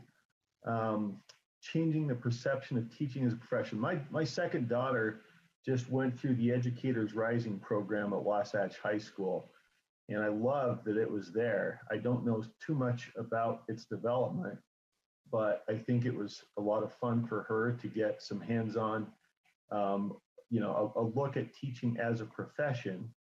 She found down her first year at BYU, and I know we kind of all know this, but there are those that are much more interested by the folks, including guys and girls, who say, I'm going to run a company or be a doctor or whatever. And she's felt a little slighted that she wants to be an art teacher. And I've reminded her that nobody cares what cases I've handled as a lawyer the way she cares about her best teachers. She had an art teacher, Ms. Spracklin, at Wasatch High. It's just the kind of teacher you want your kids to have, right? So my question is, that's a great development. I'm just curious how it's going across and what other, initiatives are being put out there to change that perception. I remember when everybody was going over to Finland that, part of what they found was the teachers were held in such high esteem that they had so many applicants, they'd only take 10 or 15% or something like that. And it was the highest performing high school and college grads. There's a lot we can do in induction and licensing, but how do you get that pipeline? I think that's a fascinating question. I'm glad that Educators Rising is already a step in that direction. Vice Chair Board Member Belknap. Moss, I just want to interject one thing, Darren, just a personal piece, and then I'll give it back to you. I did go to Finland, and I thought it was a very interesting concept that one of the things that the universities did was that they didn't go in there to learn basics. They went in to learn to become teachers immediately. They were on a totally different trajectory. And so I love that Wasatch is preparing these kids and yet they're being bombarded when they get there, which may be something we need to look at with higher ed in the future. Now, Darren, go ahead. I'm sorry. No problem. But remember, Moss, I appreciate that transition. I couldn't have paid you to set up that question as well as you did. As we talk about leading the change in perception of teaching as a profession, I mentioned earlier that's been challenging to find metrics around. It's also been challenging for us to figure out how to do that. The Educator Rising is actually where we settled We settled on developing that out. It's a relatively new CTSO. I want to say we're in our second year of that in the state of Utah. And so we're excited in the role that that can play in informing our children, our youth in high school. Along with that, there's an educator preparation pathway, CTE pathway, that culminates with a course that it's been available for a while, but it's a concurrent enrollment course, Education 1010, that the students at the end of that pathway are able to complete. In fact, we recently held the state convention for the Educators Rising CTSO. That was done all virtually, I want to say within the last 10 days. And there's a lot of excitement around that. So the performance plan that I mentioned earlier for each of these, the performance plan associated with this currently is actually focused on building out the Educators Rising CTSO and associated pathway, and also trying to get our institutions of higher education to offer the Educator Risings at the collegiate level. We're in the early discussions with them on that, but that's part of that performance plan, which we don't have time to get into the detail of all those plans. In addition, some of the board members, current board members that we have over the last year and a half were interested in this as well. Set aside some money to create a video promotional campaign. That work advances as well. And in fact, I appreciate board member Earl's interest in supporting staff in that work. We'll be meeting with the vendor that we've selected to help us produce those short videos, to do some social media and other media event type campaigns to promote that. But you're right. This is to change that as a comprehensive a piece of work that needs to be done, and there needs to be lots of different voices. One of the most troubling things that can happen is to have one of my children, or to hear an educator say to one of their children or one of their students that that's promising academically, to say to them, oh, if they say I want to be a teacher, to them to infer that there's something grander or better that they should pursue. Because I, like you, don't believe there's a profession that has the opportunity to change the world as much, certainly for individuals, one at a time, as teachers do. That's exciting. I also like the fact the legislation of moving paras into becoming teachers and teachers becoming counselors. Okay, board member Klein. Okay, I just have a comment on, Martin Luther King said that he longed for the day when we would judge a person by the content of their character and not by the color of their skin. And so when I hear talk about trying to make things equal or equitable between the different teachers that are being hired, where we are intentionally trying to hire people of color versus hiring the people that are best equipped for the job, that are most qualified, I see that as being a very racist approach, where it discriminates against the qualified candidate if they are not they don't have a certain color of skin. I do not want our board to be labeled as racist or seen as that in our attempt to lift up a certain group of people over another. Anytime we do that, that is the definition of racism. We need to be focused on content and those that are qualified, or if we want to get the most effective educators for our schools. Chair Huntsman.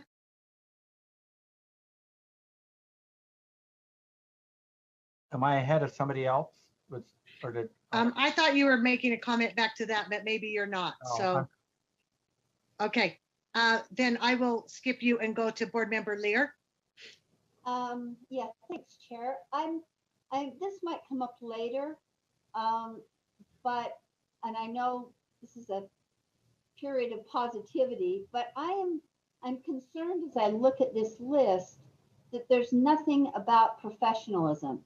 No training, no, and there's probably a more ocurrent word than training, but there's nothing about working on those what I would call soft skills for teachers, sort of like soft skills for students. And yet we still have every month, we have professional practices cases. And I think actually I've seen anecdotally an increase of concerns about those who are teaching the most vulnerable students. So I'm wondering, Darren, if that has come up in your discussion. Are effective teachers professional? Are they, and there probably are better words, but do they know, is there some interacting with students and classroom management discussions among all of these loftier goals? Darren, do you have a answer to that? I'll give you the best answer that I can. You know, the strategy 2B and 2C, both in continuous personalized professional learning, some of the elements that board member there talked about fall into that.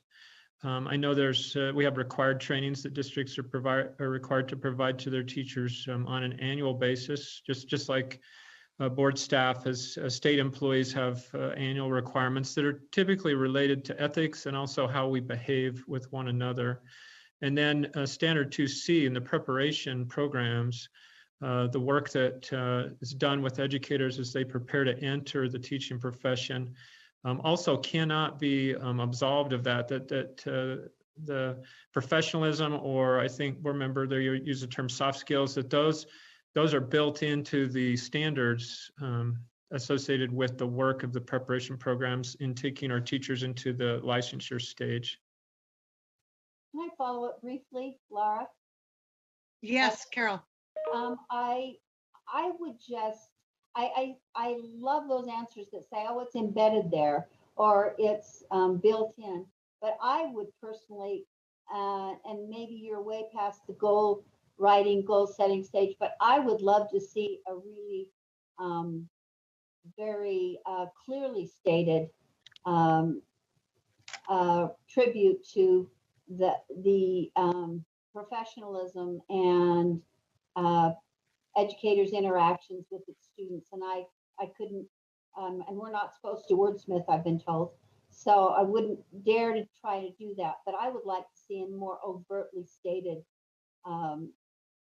goal that relates to that, because I think an effective teacher is a teacher who is engaging, connects, and also knows how to do it appropriately. Thanks. And Carol, that may be embedded more in the strategies of this, but I will go ahead. Malia? Yeah, thank you. Malia High Educator Licensing Coordinator. With respect to your question, Board Member Lear, that is something that we are explicitly looking at.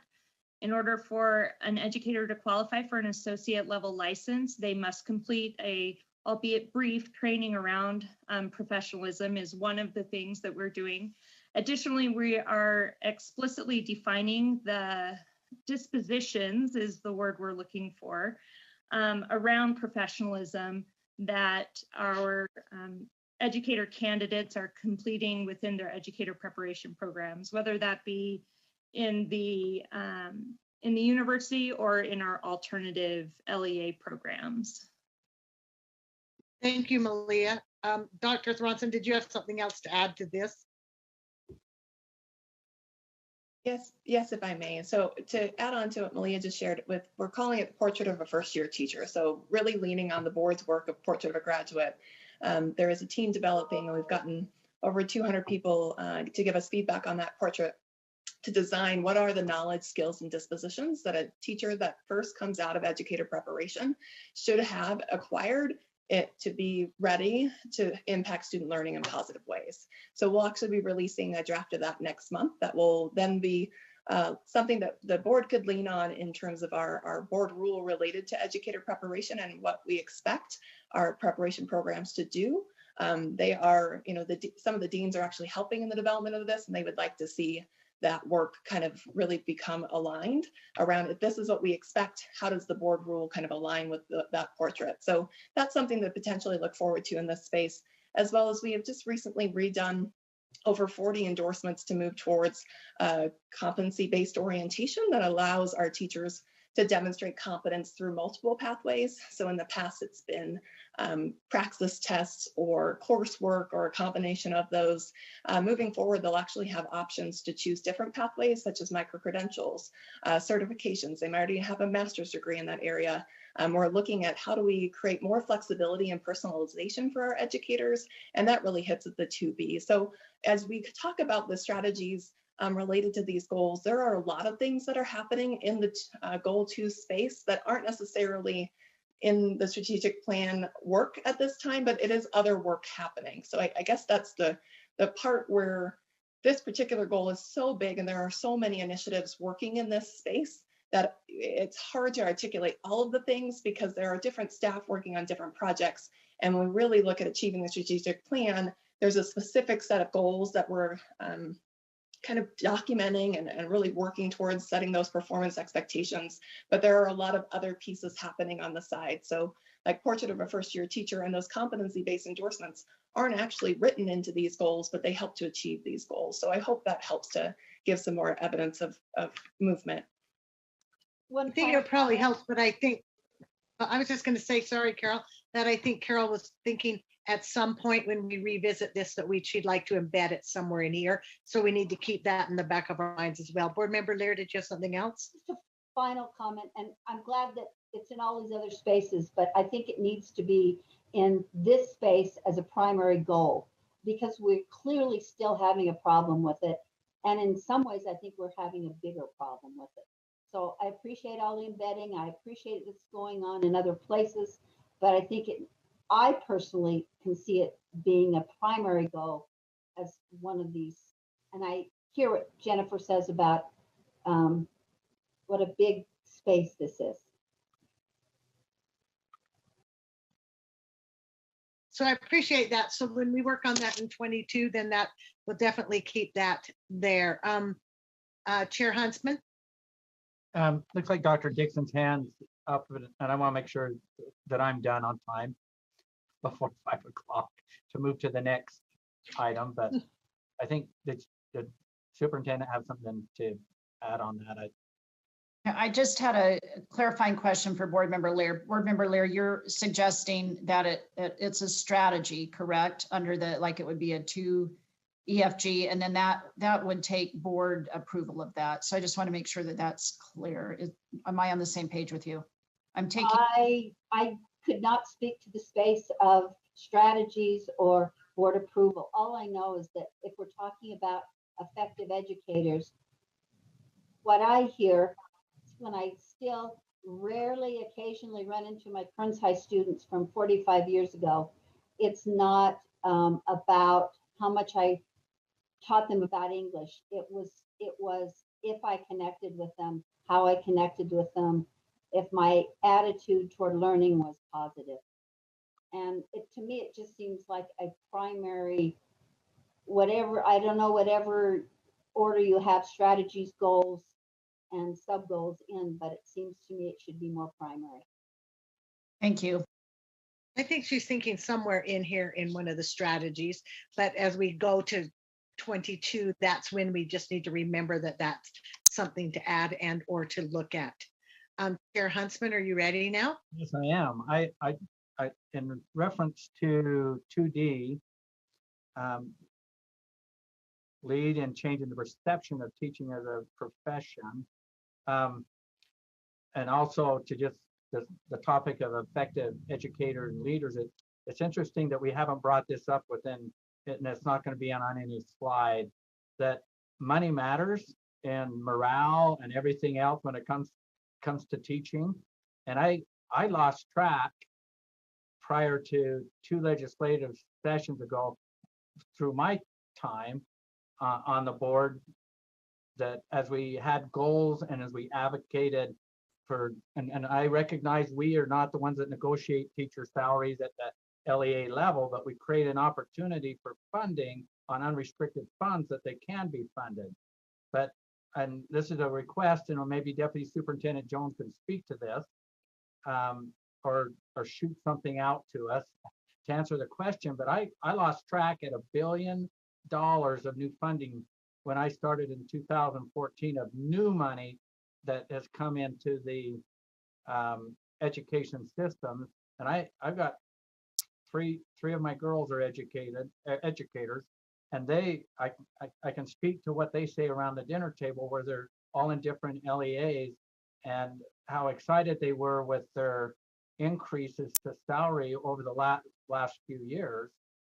Even in the space of, we had the big celebration, not this session, but the previous session, with the passing, or no, with putting Amendment G on the ballot, and then it passed.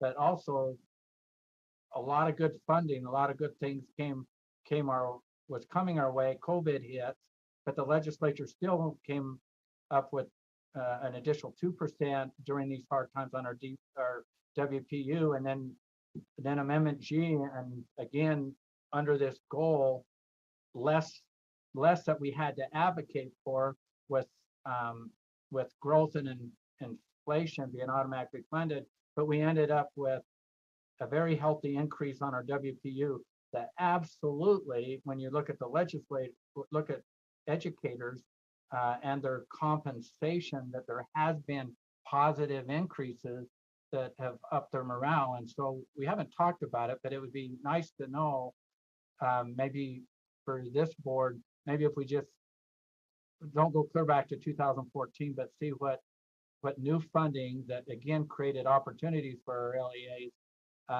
to lift the morale.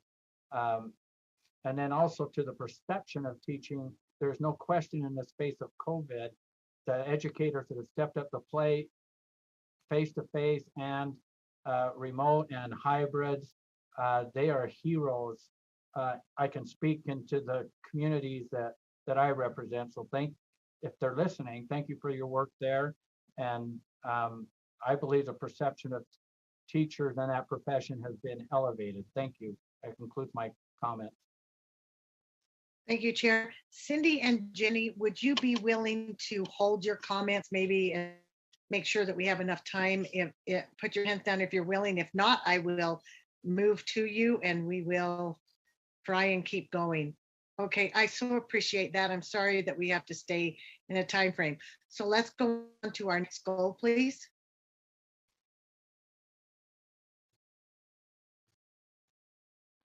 Chair Belknap, would you like me to begin? Oh, yes, Miss Leah. Thank you. Good afternoon, board members. I'm happy to tell you about Goal 3. I'm Leah Voorhees, the Assistant Superintendent of Student Support. And Goal 3 is safe and healthy schools. Each student learns in a safe and healthy school environment. Goal 3 is divided into 3 areas.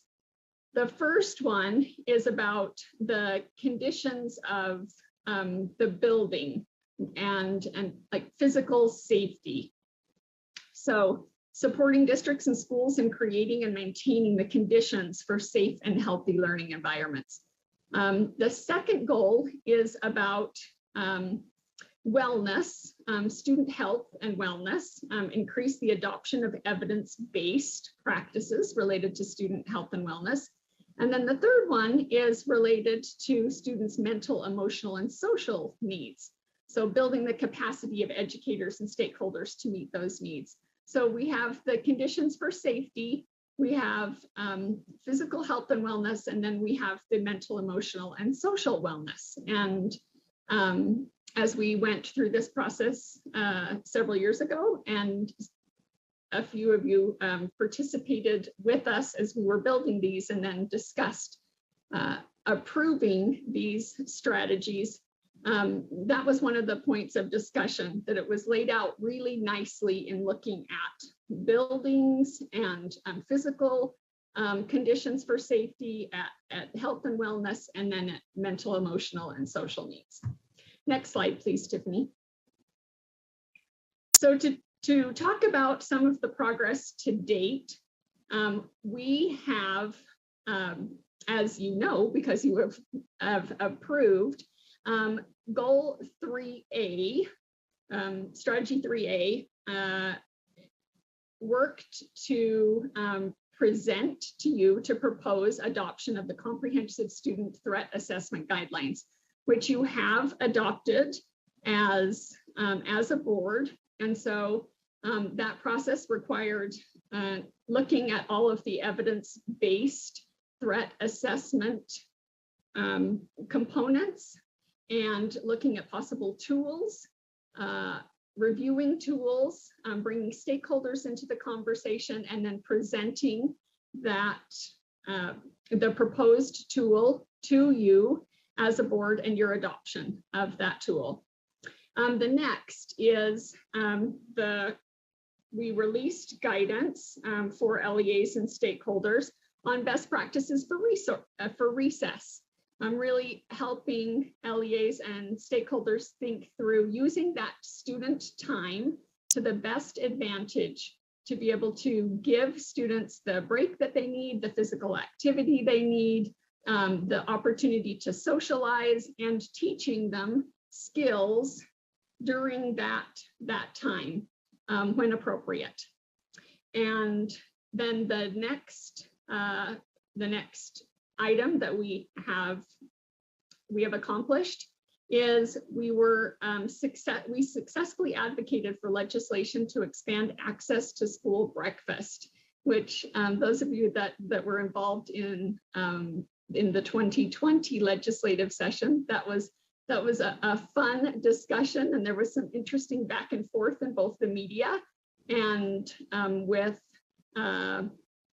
policymakers about the law related to expanding access to school breakfast. As many of you remember, the committee that looked at that originally was not the Education Committee, and that was a very interesting conversation, both in committee and then publicly after the committee. But that was passed, and now we're providing LEAs with lots of technical assistance about how to provide breakfast and how to improve the logistics to be able to support learning as well for students.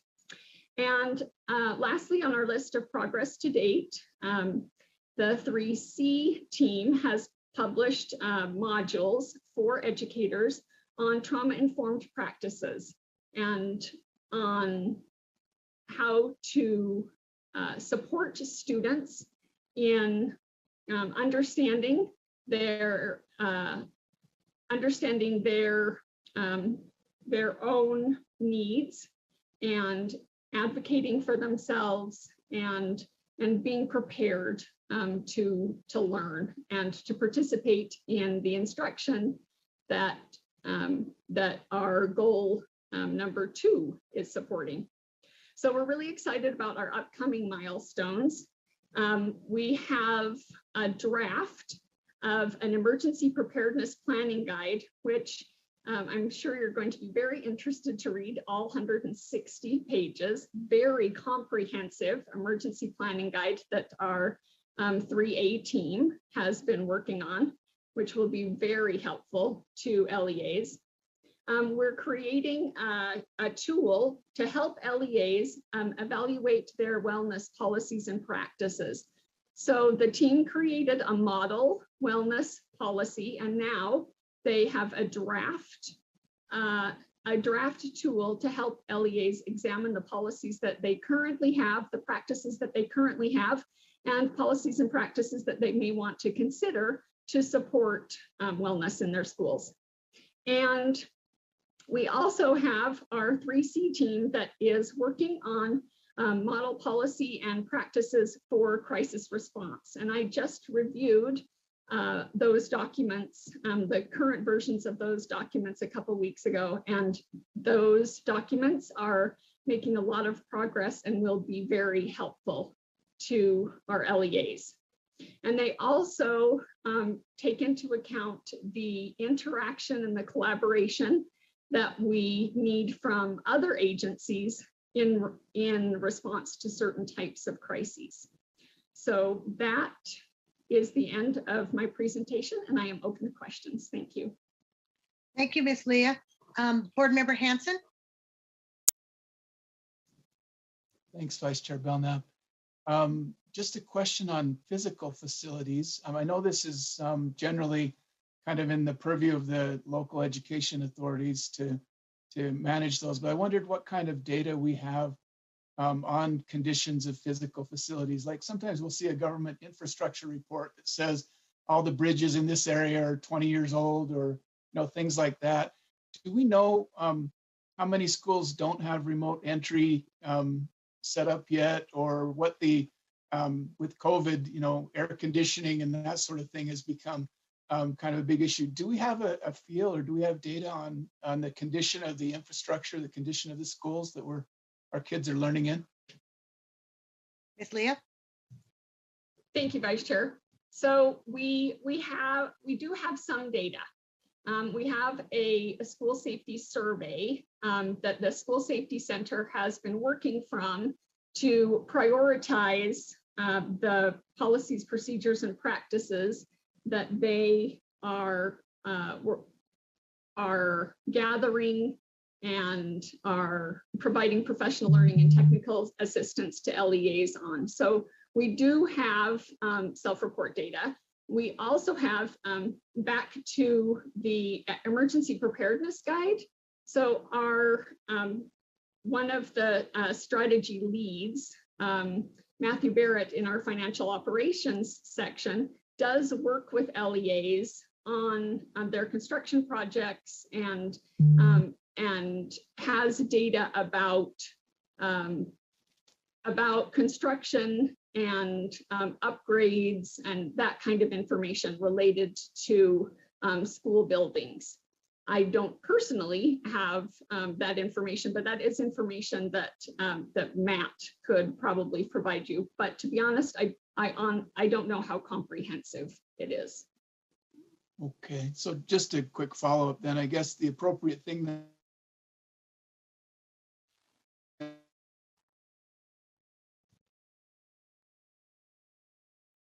would be to put together some sort of request school.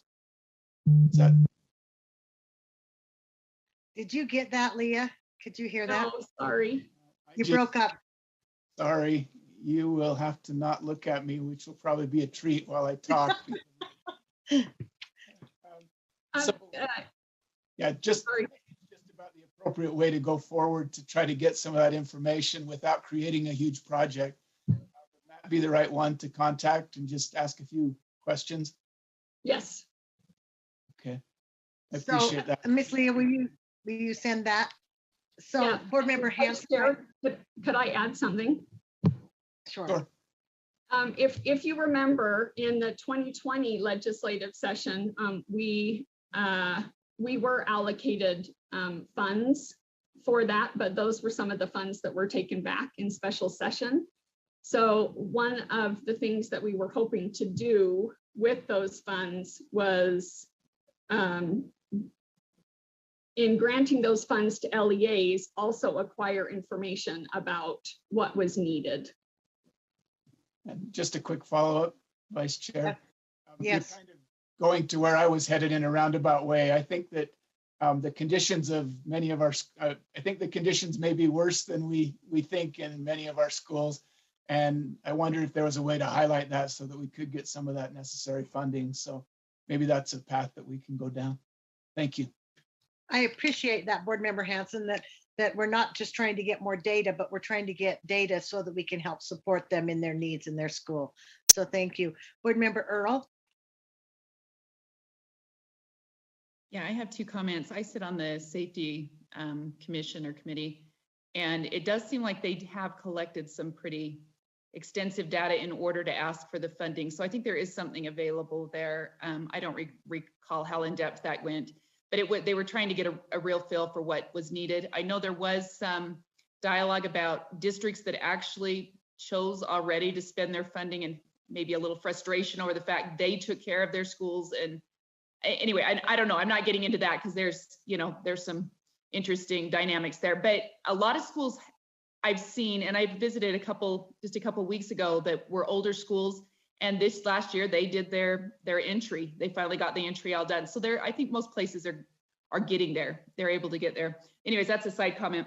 My question is this, and this is due to some legislation that came out and some other things, but the question is around safety, but the point of saturation. So I'll articulate that a little bit more. And especially where it comes to suicide prevention, it seems like every time I turn around, there's another program or another something for, what ails us in society. And I wondered, and I know we've talked about this with some of our staff, and that more of a coordinating effort, because the preventive, not factors, but yeah, I guess they're factors that actually help students are almost the same for every single one of these, right? For drug and alcohol prevention, for suicide prevention, for delinquency, you could go on and on. They seem to come back to the same base principles. And so instead of running a variety of different programs for safety, it would be nice to coordinate that in such a way that we aren't saturating our schools with all these different programs, but we're really hitting the root of what helps protect children and help families to be aware of that. So I guess question is kind of, at what point do we hit a point of saturation and we've overdone it, right?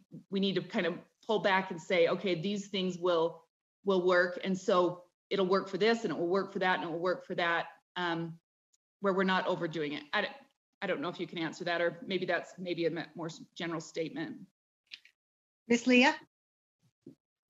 So I don't think I can respond to the point of saturation, but I would like to respond to the thinking, because I and our team completely agree with you that in having tons of little programs going all over the place instead of a coordinated, comprehensive plan for supporting students with aligned, integrated activities, we're spending way more time and energy than we very likely need to do. We completely agree with you. And just in the last 3 days, we have had conversations about bringing all of these kind of efforts that we have together. One thing that we already did to that end is last year in creating a prevention team, instead of having a specialist for this type of prevention and a specialist for this type of prevention and a specialist for this type of prevention, now we have prevention specialists, and all of them are working within all of those prevention efforts to support schools in thinking comprehensively about what system can you put in place to really be able to support the needs of students. So we completely agree with you. Thanks, Miss Leah. Dr. Dixon, do you have something to add?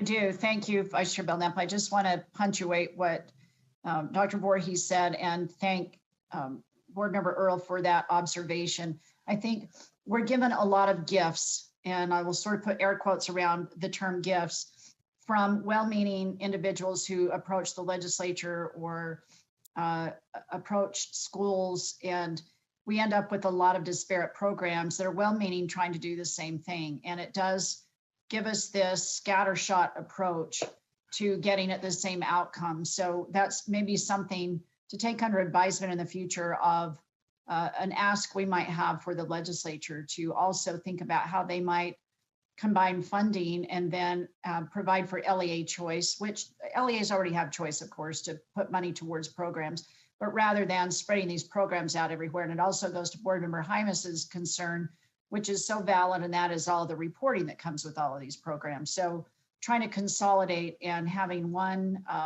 way for LEAs to approach based on their choice with one pot of funding and prevention specialists at our office rather than these disparate programs. It's just something to put on your radar that we might want to think about in the future with our legislative partners. Thank you, Dr. Dixon. Thank you, Board Member Earl.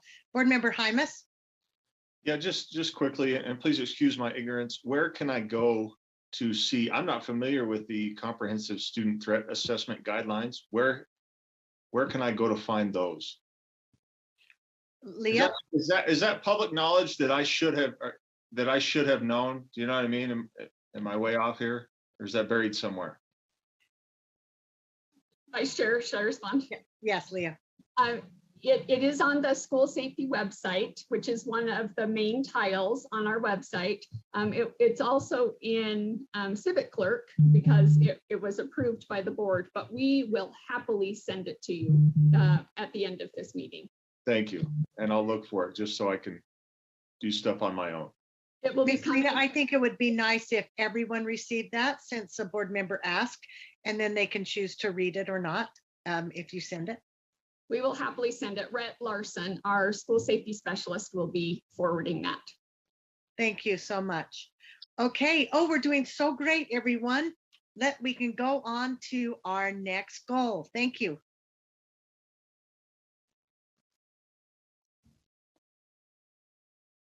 Vice Chair Belknap, can I start? Why, yes, you can. Miss Sarah, I thought you would just start.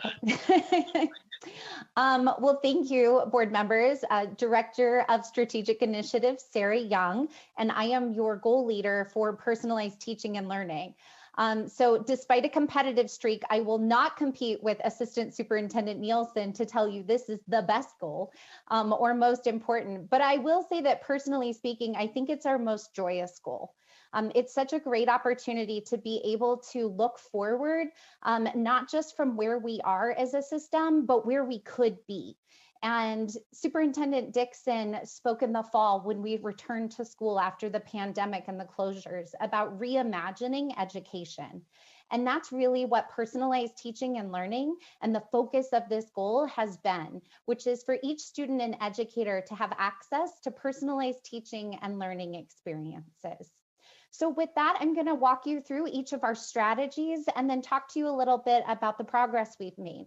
So you'll see that 4A focuses on really one of the foundations that is necessary to achieve personalized teaching and learning in our K-12 system. And that's empowering not just USBE, but our educators, our parents, and ultimately our students with access to timely, useful, and safeguarded data. So I think it's one of the things that really was emphasized during school closures in the pandemic, that it's really important that we have an understanding of where our students are in terms of not just completing assignments, but also being able to achieve the goals and outcomes that we have for each of our individual learning environments. And in order to create personalized learning experiences, you need that data, not just to be available to our teachers, but to be available to the parents and students and families to be able to then come together to create what is ultimately articulated in 4B, which is the personalized learning plans for each student. This is a vision that is really innovative in regards to building on a lot of the great work that we've learned from our partners in special education, but taking it to the next level and saying, what does it look like with today's tools, resources, and technology to really create learning that is directed and meant to scaffold and support every student achieving high expectations? And how do we go about that by partnering with parents and family members and teachers and principals and coaches to really create those successful opportunities for every student? 4C is really taking it to the next step in terms of recognizing that it's not just about having data and having a plan, but you really need to have our educators have that opportunity to be trained in what does it look like to deliver personalized learning? What are the strategies, the skill sets, the resources that we can pull upon? Because it is quite a shift from saying, I am going to follow a curriculum map from the start, very day one of the year until the end of the year, but taking that curriculum map and saying, great, I've got a guide, but what does that mean for this particular student? And how do I apply it to their needs, their strengths, allowing them to grow and improve? 4D is then where we take it to a systems level. And that's where we're looking to promote new school system models for personalized learning implementation. Many of you have heard us talk probably quite a bit about personalized and competency-based learning.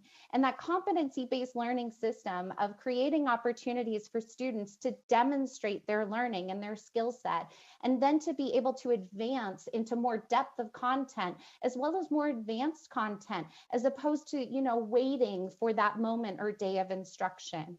As we move forward with this particular vision, it's one of the pieces that, although it's currently in pilot in many of our LEAs who have opted in for the competency-based learning grants, we do see it being more scaled and more systemic, especially in response to COVID-19 and some of the challenges that our schools faced during the pandemic, but the lessons learned that we're taking in terms of moving education forward to the future. Next slide. So in terms of our progress, personalized teaching and learning was an interesting goal to tackle because in many ways we were starting really from the ground level.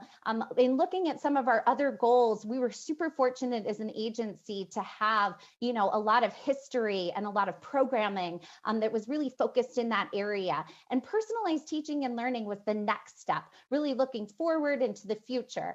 And so in order for us to take the next step, not just as an agency, but also with the community, we really needed to create a shared understanding of what does it mean to have personalized teaching and learning. So that's one of the places that we started with staff in terms of developing that vision for personalized learning, not just with individuals who are within the goal set, but again, from across the departments, looking at assessment, special education, teaching and learning, as well as our partners in career and technical education.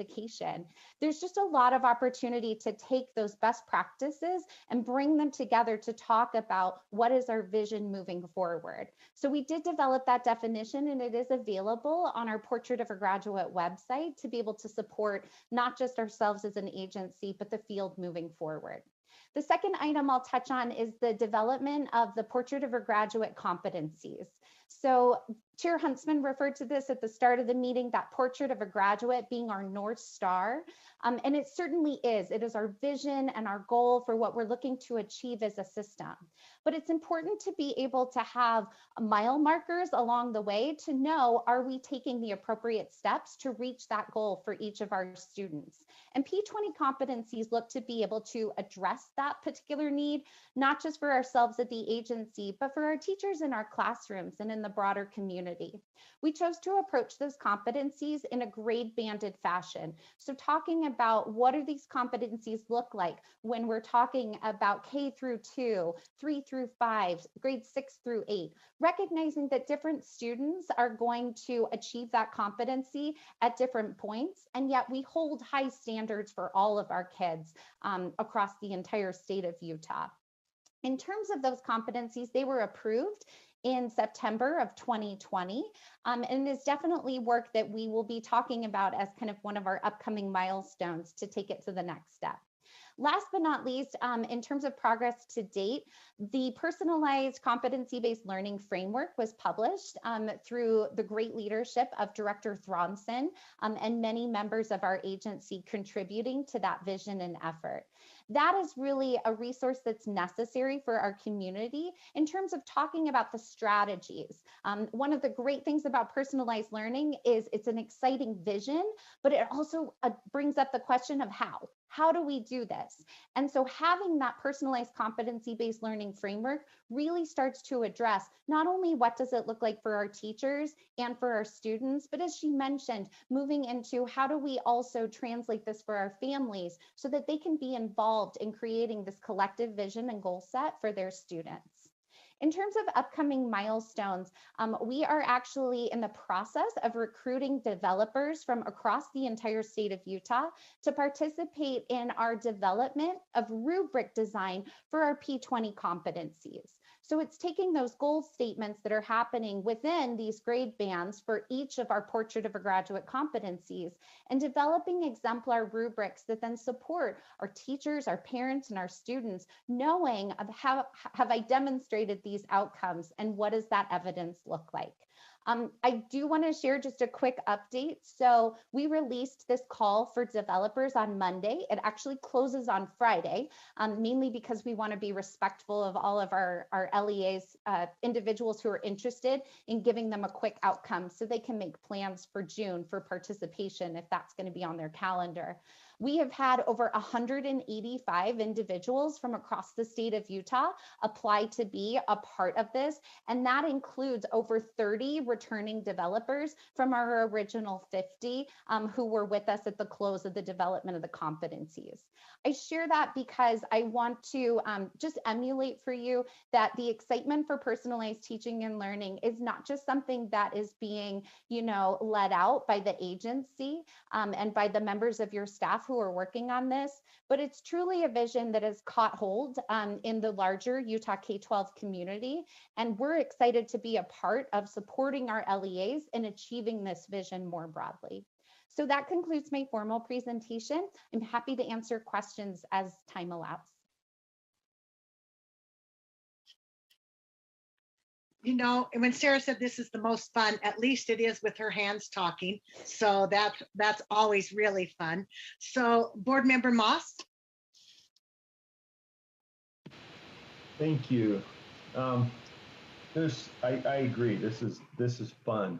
And I remember sitting down with out in Juab a few years ago, where Rick Nelson and Roy Darrington were walking me through on their laptop all these different ways they were working on personalizing.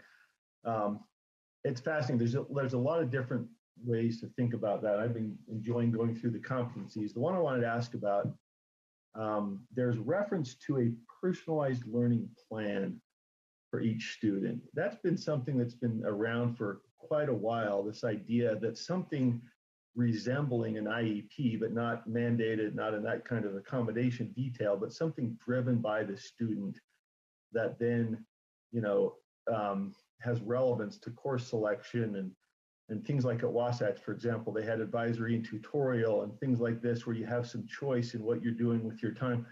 Do you have examples of people who have formulated, schools or districts that have formulated something like an individualized student plan? Because a lot of this comes from the teachers, right? In designing a course, there's different ways of demonstrating mastery, that kind of thing. But on the autonomy side from the student, do we know examples like that? Sarah? Thank you. So thank you, Board Member Moss. I will say that we do. We know of examples. You cite Wasatch School District and the great work that they're doing in innovating in terms of creating systems and structures to be able to support student agency and their ability to take those next steps. They are certainly one of our lighthouses, but they're not the only one. I will say in regards to the plan element itself, it is really something that we at the agency have viewed as a next step once we have these foundational documents and resources in place. We do already have some great opportunities to build on, looking at like the college and career awareness efforts and the college and career ready plans that are already in existence in our system itself. But being able to take some of those pieces, look at what's been working and what can we do to really personalize it as opposed to, have a one size fits all approach is definitely a next step once we get through some of these foundational resource development efforts. Thank you very much. And I do love Wasatch. I don't think they're quite at that next step where the kids have their own plan that's like an IEP light or a 504 light. And so I would love to see something like that. I was curious whether somebody's already gotten there yet, but I appreciate that that's kind of where we're looking. I think that's fascinating, is helping kids be that kind of driver. So thank you. Yeah, Board Member Moss, I think it's interesting because when we went to New Hampshire and viewed what they were doing, they thought they had a personalized learning, but they really didn't. It was still driven by the boundaries of either what the state was requiring for graduation, and they weren't able to write their own. So, I mean, this is bigger than just student, but I love this whole concept. I also just want to throw out, because I live in the world of online education, that this isn't all about technology. It with students and competencies relate to how a student can learn. So I just wanted to throw that out. Board Member. Did you say Earl? I'm guessing. Well,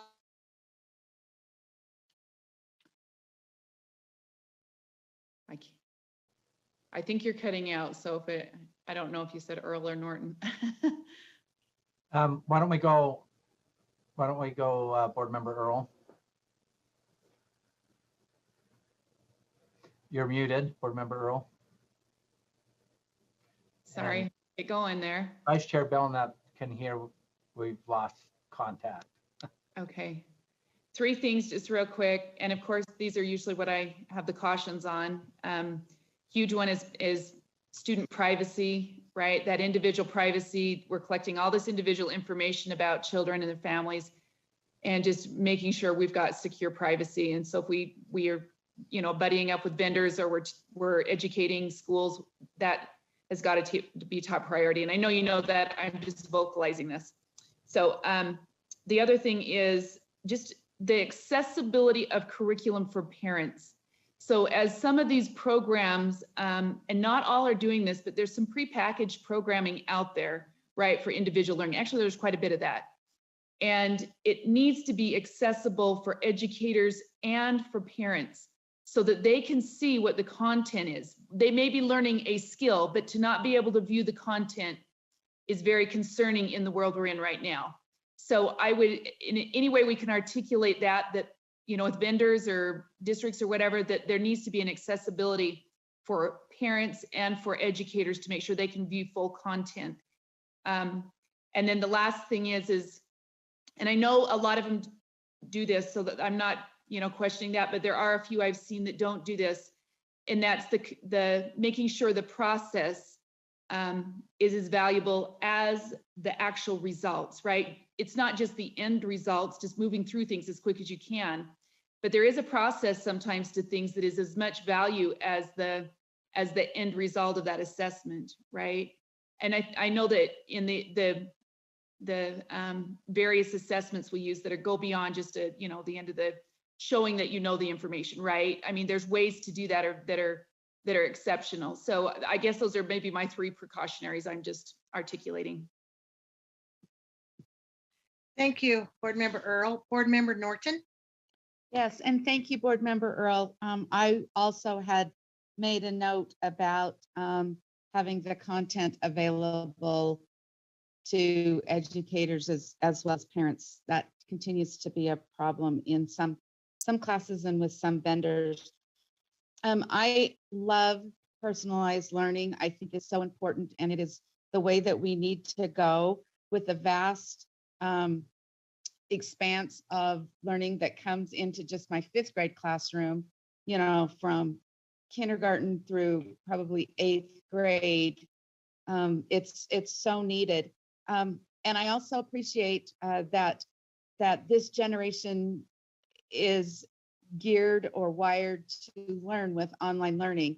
But with that being said, I'm wondering what kind of programs, developments, whatever it might be, are you seeing that deliver personalized learning without requiring screen time? Is that something that we're seeing more of, less of? What I do worry about the you know, the huge amount of screen time these students are getting in our classrooms besides what they're getting on at home. So I was just wondering, are you seeing good quality personalized learning options coming that don't necessarily require all of the delivery to be through online? Ms. Sarah? Thank you, Board Member Norton. So I really appreciate that question because as much as I talk about personalized learning being our next step in our innovation in terms of a system for education, I would be remiss if I didn't say that it is already a foundational approach for our early childhood educators. So if you go into a kindergarten classroom, they're expecting to receive kids that are coming from very different backgrounds with a very different skill set and very different expertise. And yet they are designing opportunities for each of those children to be able to develop their literacy, their early mathematics, their opportunities to learn how to work within their community. And that is, for the most part, pretty devoid of technology. But it is about using strategies, and whether that's centers, opportunities for one-on-one, small group instruction, but there are ways to approach it in terms of making sure that we're really meeting each student where they are and helping them reach that high expectation. I had the pleasure of serving as a middle school science teacher during my time in education in the classroom. And I used to always say, I really wish I had been an early childhood educator, because everything that they do in those classrooms ultimately reaches us at the secondary level as the big innovation. And so I would say that it's not just our early childhood spaces, but yes, there are many exemplars out there of how personalized teaching and learning is taking place in face-to-face, teacher-to-student instruction as the primary methods of delivery. And I knew as the STEM coordinator that you would be the one that could express that so perfectly. Thank you. And yes, she can. Vice Chair Davis. Thanks. I just was going to say that I had a similar question about the screen time, and went on some different travels to different states, kind of looking at districts who are using this model. And I think it was, Sarah, I can't remember if you were with us, but we went to Lindsay, I think it was Lindsay district. Anyway, I interviewed the kids, and my God, I'm not going to talk to the teachers. I want to know from the kids.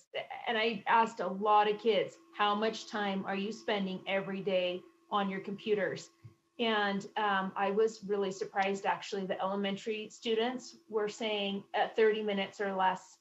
And the high school students were saying that it varied, but it was always under an hour and a half through for the total day. So as I thought about that, I thought, well, what is the key component the programs are being used for? And I found it, they weren't being used for the instruction. They were being used to more rapidly identify present levels of performance in, math, language arts, science, these different areas.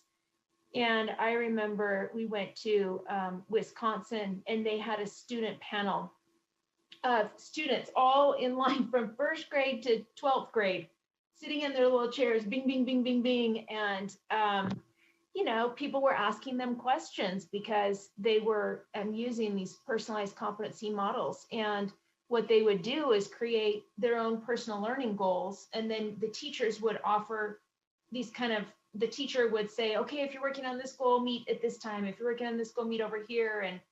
And anyway, someone asked the question, well, how do you know when to move on to the next goal as a student? Someone's not telling you. And this student said, I know to move on to the next goal when I feel proficient and secure in my learning in this goal. That girl was in fourth grade. And it really was, to quote my 13-year-old, for me, just to see that level of ownership that these students had in their learning. But I did have that same question about the screen time, and I was quite surprised in the answers that I was getting from the students out in the states and districts that are using the model. Thank you, Vice Chair Davis. Board Member Norton, do you have another question? No, okay. What we're going to do now then is to move to, thank you, Sarah, move to Dr. Dixon. But before we do, and then she'll pass it to Chairman to what I call cleanup.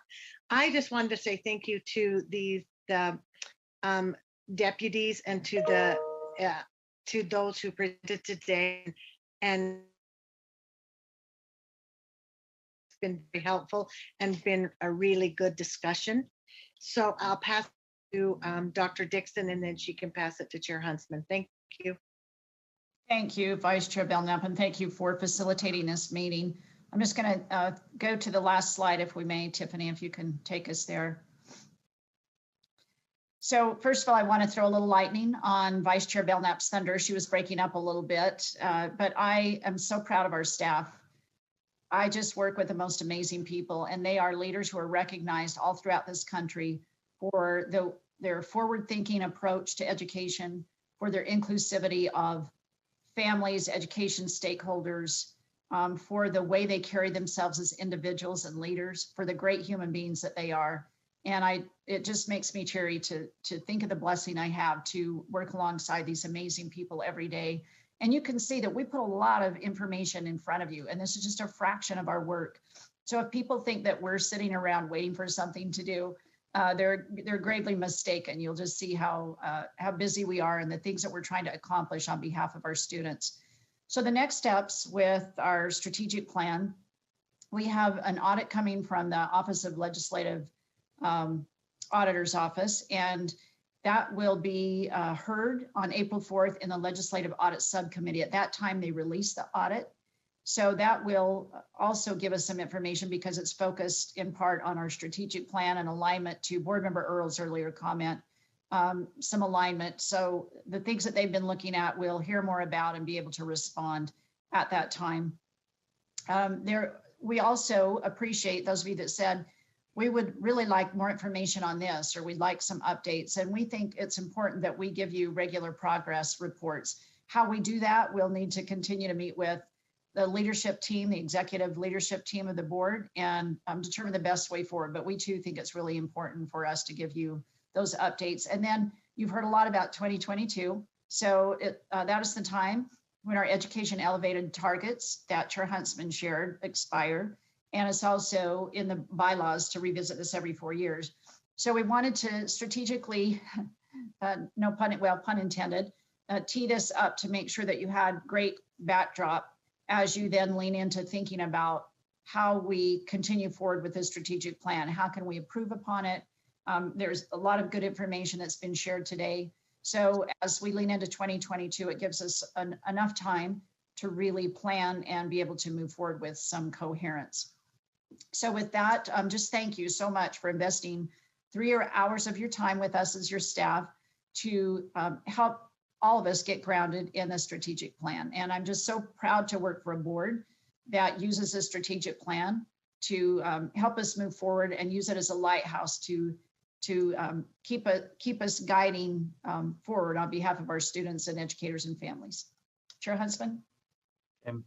And thank you. Let's see, I'm not muted and my video's on. Okay, good. Well, thank you again for the opportunity to be a part of this meeting today. I appreciate Vice Chair Belknap chairing. I appreciate all the work that was put in on this quick briefing of what, as you will experience in 2022, will be a lot of work. But again, this is our North Star, our lighthouse as we're moving forward.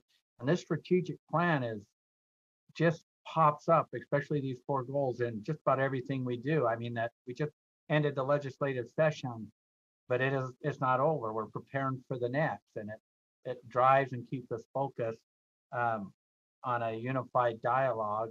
And some good things have been been said about our staff, but our staff live and breathe and believe in this strategic plan right now, and they do our work. And as we move forward with agendas and actionable items, it's a guide for us too as we bring betterments. I say that often too, that it's hard to bring perfection in everything that we do, but we definitely are in the betterment business as we move forward with Utah's public education. So I'm looking forward to this year. I'm glad you put the time in today, and I know you put a lot of other extra time in and understanding this strategic plan, our vision, mission, and goals. And as you live this, I challenge you to make notes, put sticky notes, put them to the side, because when it comes to 2022, it is around the corner. I promise you, get ready for it. Your time and energy into the next strategic plan is essential to the continued success and greatness of Utah's public education. So be mindful of that as you're experiencing this plan, and you want to bring a betterment to it, or different strategies or goals. But keep that to to the side because it becomes very relevant in public education. Thanks again for your work and participation in this study session where we've got more to come. Thank you. That's my concluding comments. Take care and be safe. Back to you, Vice Chair Belknap.